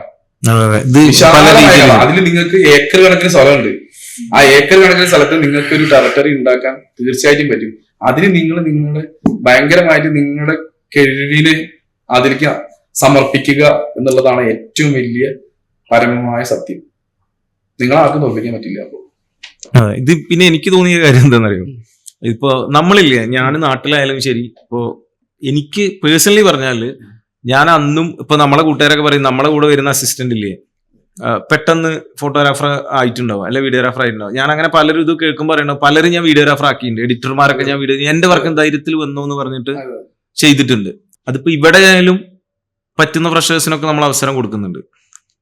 നമ്മള് അവരും കൂടെ കയറി വരട്ടെ, അവർക്കും കൂടെ ഇതിലേക്ക് വരട്ടെ എന്നാണ് നമ്മൾ വിചാരിക്കുന്നത്. പക്ഷെ ഒരു കൂട്ടപ്പോ എനിക്ക് തോന്നിയല്ല, ഞാൻ മനസ്സിലാക്കുന്ന കുറെ പുതിയ വന്ന ആളുകൾക്ക് ഒരു അവരൊരു തോട്ടം എന്താ പറയുക, നമ്മൾ അല്ലെങ്കിൽ നമ്മുടെ മുന്നുള്ള വയസ്സായവർക്ക് അവർക്കൊന്നും ഒരു ഇതിനെക്കുറിച്ച് വലിയ ധാരണ ഇല്ല. ഇപ്പൊ ഇവര് ചെയ്യുന്നതാണ് ശരി, അല്ല ഇവരാണ് ഭയങ്കര അങ്ങനെ ഒരു തോട്ടുള്ള ഒരു കൂട്ടം ആളുകളുണ്ട്. അവരോടൊക്കെ പറയാനുള്ളത് എന്താണെന്നറിയോ, ഈ ഫഹദ് വാസിലിന്റെ മറ്റേ സിനിമ ഉണ്ടല്ലോ ബാംഗ്ലൂർ ഡേയ്സ്, അതിൽ ഫഹദിനെ പേര് ആദ്യം കാണുമ്പോൾ ഒരു മൊണ്ണായിട്ട് അല്ലോ, പിന്നെ വേണേ റേസിംഗ് ഒക്കെ കാണിക്കുന്ന ബാംഗ്ലൂർ ഡേയ്സ് അല്ല. അതാണ് സത്യം.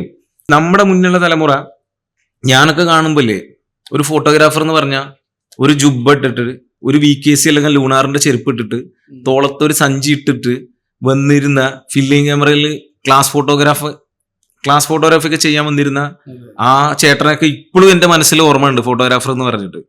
അന്ന് ആ ചേട്ടൻ അയാളുടെ കയ്യിലുള്ള ക്യാമറ വെച്ചിട്ട് അത്രയും കുട്ടികളെ നിർത്തിയിട്ട് ആ ഫോട്ടോ എടുത്തിട്ട് ഞങ്ങൾക്ക് ആ ഫോട്ടോ തന്നെ അതിൽ അയാൾ ഒരു മേജിക് കാണിച്ചിട്ടുണ്ട്.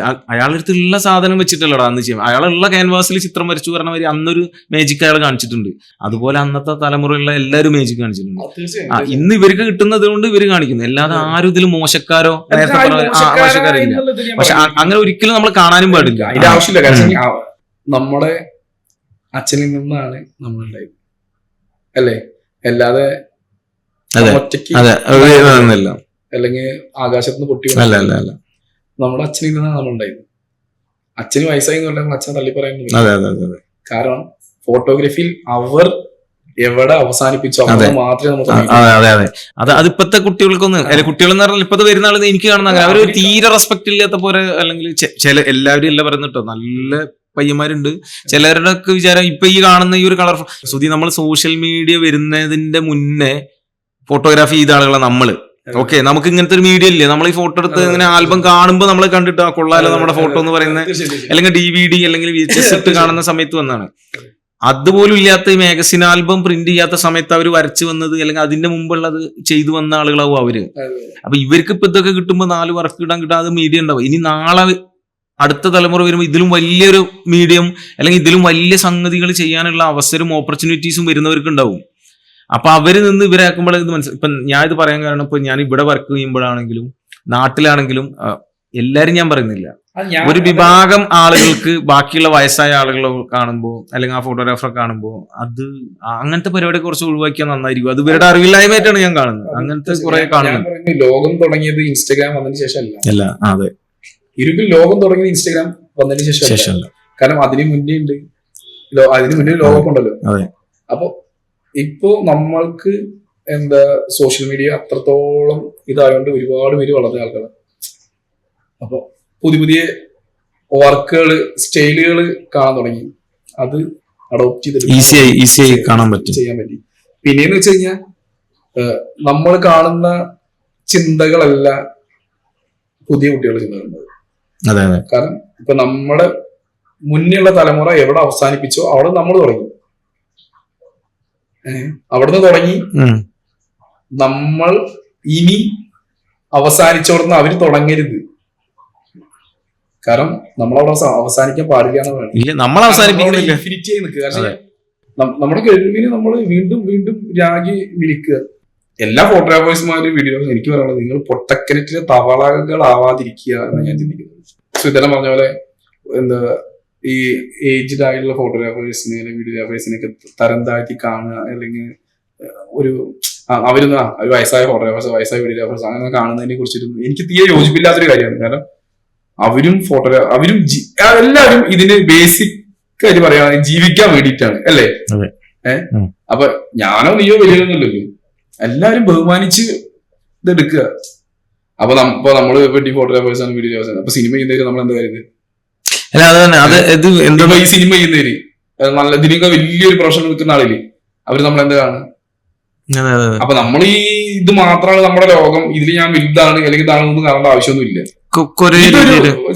നിങ്ങൾ വെഡ്ഡിങ് ഫോട്ടോഗ്രാഫറോ വീഡിയോഗ്രാഫറോ അല്ലെങ്കിൽ എന്ത് തന്നെ ആയിക്കോളൂ, അതിനെ നിങ്ങൾ അതിന്റെ ജോലിയായിട്ട് കണ്ടിതാക്കുക, അതിനെ സ്നേഹിക്കുക, അതിനിതാക്കുക.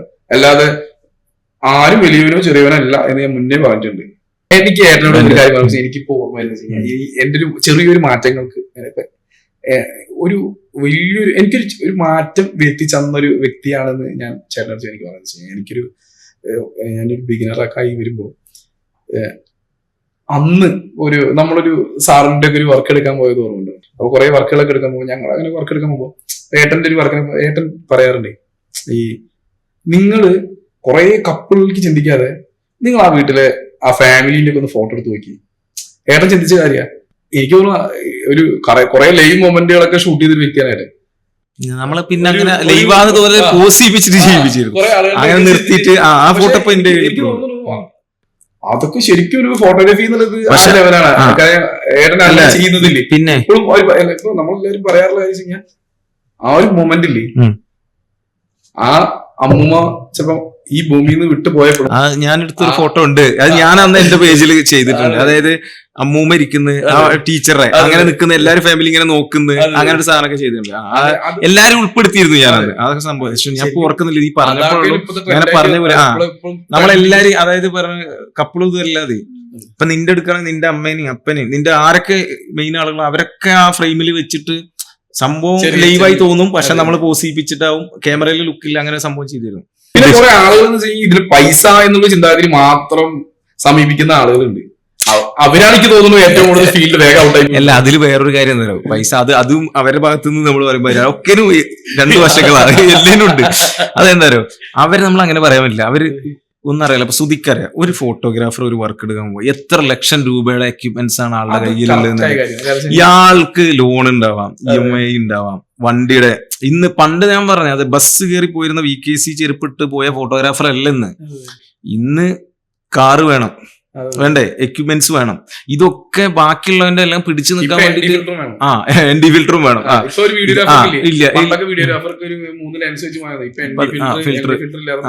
അപ്പൊ ഇത് വിളിക്കുന്ന ഏജൻസികൾ ഇത് ചോദിക്കുമ്പോ ഇതൊക്കെ മേടിച്ച് ഇയാൾക്ക് ഇത് ഉണ്ടാക്കാനല്ല. പിന്നെ ഞാൻ എപ്പോഴും വിശ്വസിക്കുന്നില്ല, ഞാൻ എപ്പോഴും പറയുന്ന ആള് ഒരു ക്രിയേറ്റീവായ ആള് ഒരു ബിസിനസ് ചെയ്യരുതെന്ന് വിശ്വസിക്കുന്ന ആളാണ് ഞാൻ. അന്ന് നമ്മൾ ക്രിയേറ്റീവ് സംഭവം സൈഡ് ഭയങ്കര പാടാണ് ഇത് തുല്യമായി കൊണ്ടുപോകാൻ വിശ്വസിക്കുന്ന ആള്. നമ്മൾ ഒരുപാട് ബാധ്യത എടുത്ത് നമ്മളെ തലയിൽ വെച്ചൊരു ഫോട്ടോഗ്രാഫറോ വീഡിയോഗ്രാഫറോ നമുക്ക് ഇത് അടയ്ക്കാനുള്ള കോള് ഇതൊക്കെ വരുമ്പോ അല്ലേ നമുക്ക് എങ്ങനെ ക്രിയേറ്റീവ് ചിന്തിക്കാൻ പറ്റും അല്ലെങ്കിൽ ചെയ്യാൻ പറ്റുമോ? എക്സ്പീരിയൻസിൽ എനിക്ക് തോന്നിയത്, ഞാൻ കുറെ പേര് കൂടെ വർക്ക് പോയിരുന്നു, ഒരു ക്രിയേറ്റീവ് ചിന്താഗതിയുള്ള ഒരു ഫോട്ടോഗ്രാഫറോ വീഡിയോഗ്രാഫറോ ഒരിക്കലും ഈ ഫീൽഡിൽ സക്സസ് ആയി എനിക്ക് തോന്നിയിട്ടില്ല. പക്ഷെ ഒരു ബിസിനസ്സുകാരനായുള്ള ഒരു വ്യക്തി വന്നിട്ട് ഇതിനെ ഹാൻഡ് ഓവർ ചെയ്തെടുത്ത് കൊണ്ടുപോയിട്ട് അദ്ദേഹം തീർച്ചയായിട്ടും രക്ഷപ്പെടും. കാരണം വെച്ച് കഴിഞ്ഞാൽ അദ്ദേഹത്തിന് കറക്റ്റായിട്ട് ഇത് ഔട്ട്പുട്ട് കൊടുക്കണം അല്ലെങ്കിൽ ഔട്ട്പുട്ട് എടുക്കണം, ഇതൊക്കെ കറക്റ്റായിട്ട് അറിയാം. ഈ ക്രിയേറ്റർക്ക് എന്നുള്ളത് അവര് ഈ ഓരോ എക്യുപ്മെന്റ്സിന് മാറ്റങ്ങൾക്ക് പിന്നാലെ പോലാണ് എനിക്ക് തോന്നുന്നത്. എല്ലാവരും മാറ്റങ്ങൾക്ക് പിന്നാലെ പോകും. ഇപ്പൊ FX3 വന്നു, വേറെ തോന്നും, ഏതോ പുതിയ ക്യാമറകളുടെ പുതിയ മാർക്കറ്റിൽ കുറെ വന്നു, പുതിയ ക്യാമറകളും ലെൻസുകളും ഇറങ്ങിക്കൊണ്ടേയിരിക്കുകയാണ്. അതിന് പിന്നാലെ ഈ ക്രിയേറ്റർ ആയിട്ടുള്ള ആളുകൾ പോയിക്കൊണ്ടേയിരിക്കുകയാണ്. പക്ഷെ ബിസിനസ്സുകാരൻ അങ്ങനെയല്ല. അദ്ദേഹം എന്ന് വെച്ച് കഴിഞ്ഞാൽ അദ്ദേഹത്തിന്റെ ക്ലയന്റുകളെ കാണുക, അദ്ദേഹത്തിന് വളരെ കൃത്യമായിട്ട് അയാൾക്കൊരു പ്ലാൻ ഉണ്ടാവും, കൃത്യമായിട്ട് ഔട്ട്പുട്ട് കൊടുക്കുക, അദ്ദേഹം അതിന് കാശ് എടുക്കുക. അത് ആ ടൈം ലൈനാണ്, ആ ടൈം ലൈനിൽ സെറ്റ് ആവും. മറ്റേത് അങ്ങനെയല്ല. ഇപ്പൊ ഈ ക്രിയേറ്റീവായി ചിന്തിക്കുന്ന ആളുകൾ എന്ന് വെച്ച് കഴിഞ്ഞാൽ അവന് അടുത്ത ലെൻസ് എന്ത് വേണം, അതെടുക്കണം, ഇതെടുക്കണം. കാരണം അവന്റെ ലൈഫിന് അങ്ങനെ എനിക്ക് തോന്നുന്നു കുറെയൊക്കെ ഈ ഇതില് ഒരു കമ്പനികളൊക്കെ നമ്മളെ കുറച്ച് ചൂഷണം ചെയ്യുന്നുണ്ടോ എന്ന് എനിക്ക് സംശയമുണ്ട്. ഒരു ആളെ അളക്കേണ്ടത് ഒരിക്കലും ക്യാമറയോ ലെൻസോ വെച്ചിട്ടല്ല, അയാളെ കഴിവിനെയാണെന്ന് ഞാൻ വിശ്വസിക്കുന്ന ആളാണ്. എന്റെ കയ്യിലൊരു S3 ഉണ്ട്, എന്റെ കൂടെ വന്ന ഫോട്ടോഗ്രാഫർ ഇത് വെച്ചപ്പോ ഒരു A7 ഉള്ളൂ, A7 Mark 4 ഉണ്ട്. അപ്പുറത്തുള്ള ആളൊരു A1 വിചാരിക്കും. കാരണം ഈ A1 ഉള്ള ആളേക്കാൾ കഴിവുള്ള ആളായിരിക്കാം അദ്ദേഹം M4 ഉള്ള ആള്. അയാൾ വെക്കുന്ന ഫോട്ടോസും ഫ്രെയിംസും ഇല്ലേ വേറെ രീതിയിലാണെന്നുണ്ടെങ്കിൽ നമ്മൾ തീർച്ചയായിട്ടും എക്യുപ്മെന്റ്സിനെല്ലാം അംഗീകരിക്കുന്നുണ്ട്. ആ വ്യക്തിയാണ് ഞാൻ അംഗീകരിക്കണം എന്ന് ആഗ്രഹിക്കുന്നത്. അതിൽ കനോണോ സോണിയോ നിക്കോണോ ഒന്നുമല്ല, ആ വ്യക്തിയെ അംഗീകരിച്ചിട്ടാണ് നമ്മൾ വർക്ക് കൊടുക്കുന്നത്. അല്ലാതെ പോയിട്ട് S3 ഉണ്ട് അല്ലെങ്കിൽ M4 ഉണ്ട്, ഏത് ക്യാമറ ലെൻസിലോ ക്യാമറയിലോ ഒന്നും ഞാൻ വിശ്വസിക്കുന്നില്ല. ഞാൻ ആ വ്യക്തിയുടെ കഴിവിൽ മാത്രമേ വിശ്വസിക്കുന്നുള്ളൂ. കാരണം അദ്ദേഹത്തിന് ഷൂട്ട് ചെയ്യാൻ പറ്റും, അദ്ദേഹത്തിനുള്ള ഫ്രെയിം സെൻസ് ഉണ്ട്, അദ്ദേഹത്തിന് അത് എങ്ങനെ കമ്പോസ് ചെയ്യാൻ അറിയാം. അങ്ങനെയുള്ള ഒരു വ്യക്തി ഏത് ക്യാമറ കൊണ്ട് വന്നാലും വിജയിക്കും. അദ്ദേഹം ഫോണിൽ എടുത്താലും വിജയിക്കുന്നത് ഞാൻ വിശ്വസിക്കുന്ന ആളാണ്, അല്ലേ? ഇപ്പൊ സുജിത്തേട്ടൻ ഇപ്പൊ ഈ അപ്ഡേഷനെ കുറിച്ച് ഇങ്ങനെ കുറെ പറയുന്നുണ്ട്, എല്ലാവരും മാത്രം ഓരാതെ കുറെ ലക്ഷങ്ങൾ, ഇപ്പൊ നിങ്ങളെ ഒരുപാട് ലക്ഷങ്ങൾ ഇതിൽ ഇറക്കിയിട്ടുണ്ടാവും, ഓരോ പിന്നാലെ പോവുക. M4ന്റെ ഒരു 4K നിങ്ങൾ ഷൂട്ട് ചെയ്തിട്ടുള്ളൂ. ഇതില് എനിക്ക് തോന്നുന്നത് ഇത് രണ്ട് രീതി എല്ലാം ഞാൻ പറയില്ല, 2 വേർഷൻ ഉണ്ട്. ഇപ്പൊ നമ്മൾ നാട്ടിലൊരു വെഡിങ് ഒക്കെ എടുക്കുകയാണെങ്കിൽ ഇപ്പോഴും അതിനെ കുറിച്ചിട്ട് ബോധേഡായ അതിനെക്കുറിച്ച് നോളജ് ഉള്ള ക്ലയൻസ് ഉണ്ടാവും. ഇപ്പോൾ വിദേശത്ത് വരുന്ന പോലെ നാട്ടിലുള്ളവരും ഉണ്ടാവാം. ചിലപ്പോൾ റിക്വയർമെന്റ്സിൽ ചോദിക്കുന്നുണ്ടാവും ഇന്ന ക്യാമറ വേണം എന്നുള്ളത്, അവരെ എൻക്വയറിയിൽ ഉണ്ടാവും. ഇപ്പൊ നമുക്കൊക്കെ വരുന്ന എൻക്വയറിയിൽ ഞാൻ പറയല്ലേ, ഈ കോർപ്പറേറ്റ് സെക്ടറിൽ നമ്മൾ വർക്ക് ചെയ്യുമ്പോൾ അല്ലെങ്കിൽ അവരായിട്ട് നമ്മൾ ഡീൽ ചെയ്യുമ്പോൾ അവർ പറയുന്നുണ്ട് അതിൽ എത്രത്തോളം അവർ യൂസ് ചെയ്യും. പിന്നെ നമുക്ക് അങ്ങനെ ഒരു ചോദ്യമല്ലേ ഇതില്, മനസ്സിലായി? അത് നമുക്കറിയാം.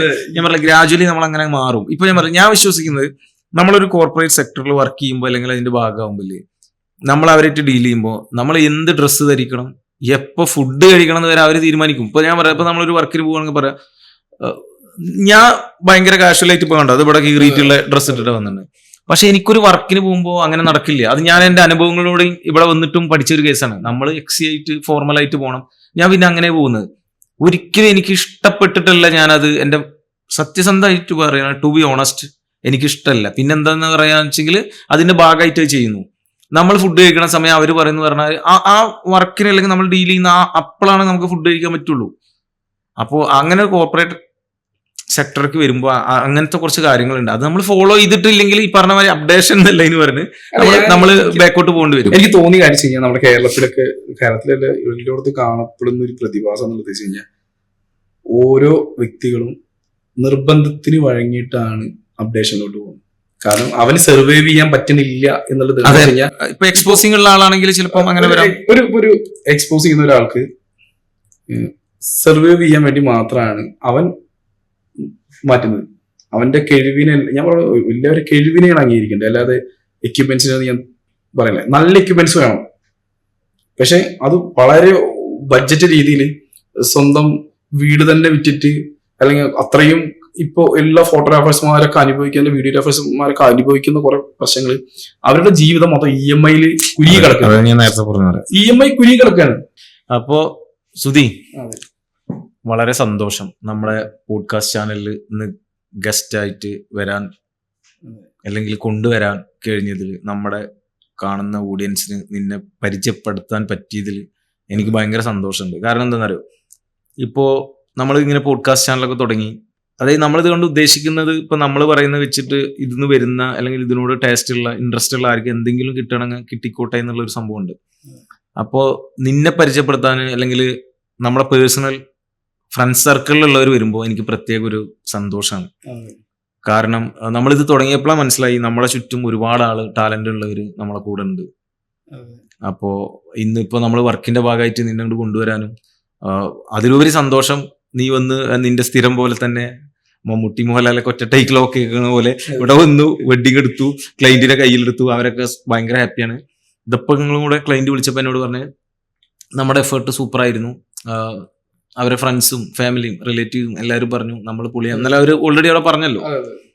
അപ്പോ അങ്ങനെ കേൾക്കുമ്പോ എന്താ പറയാ, വീണ്ടും നിന്റെ ഒരുപാടായി നമ്മൾ ഒന്നിച്ച് വർക്ക് ചെയ്തില്ലേ, ഒരുപാട് വർക്ക് ചെയ്തിട്ട് നമുക്ക് പൈസക്കാർക്ക് ഉപരി അത് വർക്ക് ചെയ്യുമ്പോൾ കിട്ടുന്ന ക്ലൈന്റ് നമ്മളോട് പറയുമ്പോൾ അത് ഭയങ്കര ആഗ്രഹം. കഷ്ടപ്പെട്ട് നമ്മൾ ചിലപ്പോ ഇന്നലത്തെ നമ്മളെ അതെ, കുറച്ച് ആ, വാക്കിലൊക്കെ നമ്മൾ ഭയങ്കര ഭക്ഷണം പോലും കഴിച്ചിട്ടുണ്ടാവില്ല. അതെ അതെ പക്ഷെ അവര് നമ്മളോട് ഇങ്ങനെ എല്ലാരും പറയുമ്പോ എല്ലാരും കാരണം ഒരു 3-4 ദിവസമായിട്ട് ഈ വെഡിങ്ങിന്റെ തിരക്കിലാണ്. ഭയങ്കര ഇപ്പൊ നമ്മളില്ലേ, നമ്മള് ഇവന്റ്സും ഫാഷനും ഫുഡും ഇതെല്ലാം ചെയ്യുന്നുണ്ടെങ്കിലും വെഡിങ് ഇന്നും നമ്മുടെ എന്താ പറയാ പ്രത്യേക ഒരു വൈബാണ്. കാരണം നമ്മൾ അത് എടുത്തു വന്ന ആളുകളാണ്, നമുക്കത് ഇപ്പോഴും ചെയ്യാൻ ഇഷ്ടമാണ്.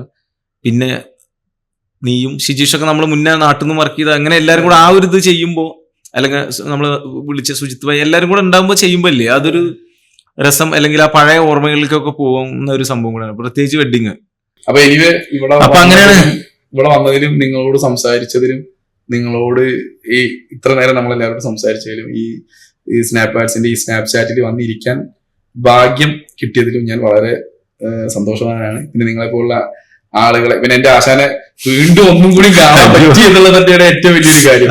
അതുപോലെ ഇവിടെ പുതിയ സുഹൃത്ത് ബന്ധങ്ങളെ കിട്ടിയതും ഒക്കെ എല്ലാത്തിനും നന്ദി പറഞ്ഞുകൊണ്ട് അപ്പൊ ശ്രുതി ഇനിയും ഇതുപോലെ തീർച്ചയായിട്ടും ഇന്റർനാഷണൽ ആവട്ടെ, അതെ അതെ ഇനിയും എന്താ വിദേശത്തൊക്കെ പോയി ഷൂട്ട് ചെയ്തിട്ട് എന്താവട്ടെ, ഉയരങ്ങളിലേക്ക് എത്തട്ടെ. അതെ അതെ ഓക്കെ, എല്ലാവരും അടിപൊളിയാവട്ടെ. അപ്പൊ എല്ലാരും അടിപൊളിയായിട്ട്, ഇത് കാണുന്നവരും അടിപൊളിയാവട്ടെ. Thank you. അപ്പൊ താങ്ക് യു ബ്രോ. സ്നാപ്പർ സ്റ്റോക്സിന്റെ ഇന്നത്തെ എപ്പിസോഡില് ബിഗിനേഴ്സിന് വേണ്ടിയിട്ടുള്ള കുറെ കാര്യങ്ങൾ സുധി സാറ് നമുക്ക് പറഞ്ഞു തന്നിട്ടുണ്ടെന്ന് ഞാൻ വിശ്വസിക്കുന്നു. എനിക്ക് തോന്നുന്നു കാണുന്നവർക്കും കുറെ കാര്യങ്ങൾ കിട്ടി കാണും. അപ്പോൾ ഇതുപോലത്തെ പുതിയ ആൾക്കാരുടെ വിശേഷങ്ങളും യാത്രകളുമായിട്ട് നമ്മൾ ഇനിയും വരും. അതുവരേക്കും ബൈ.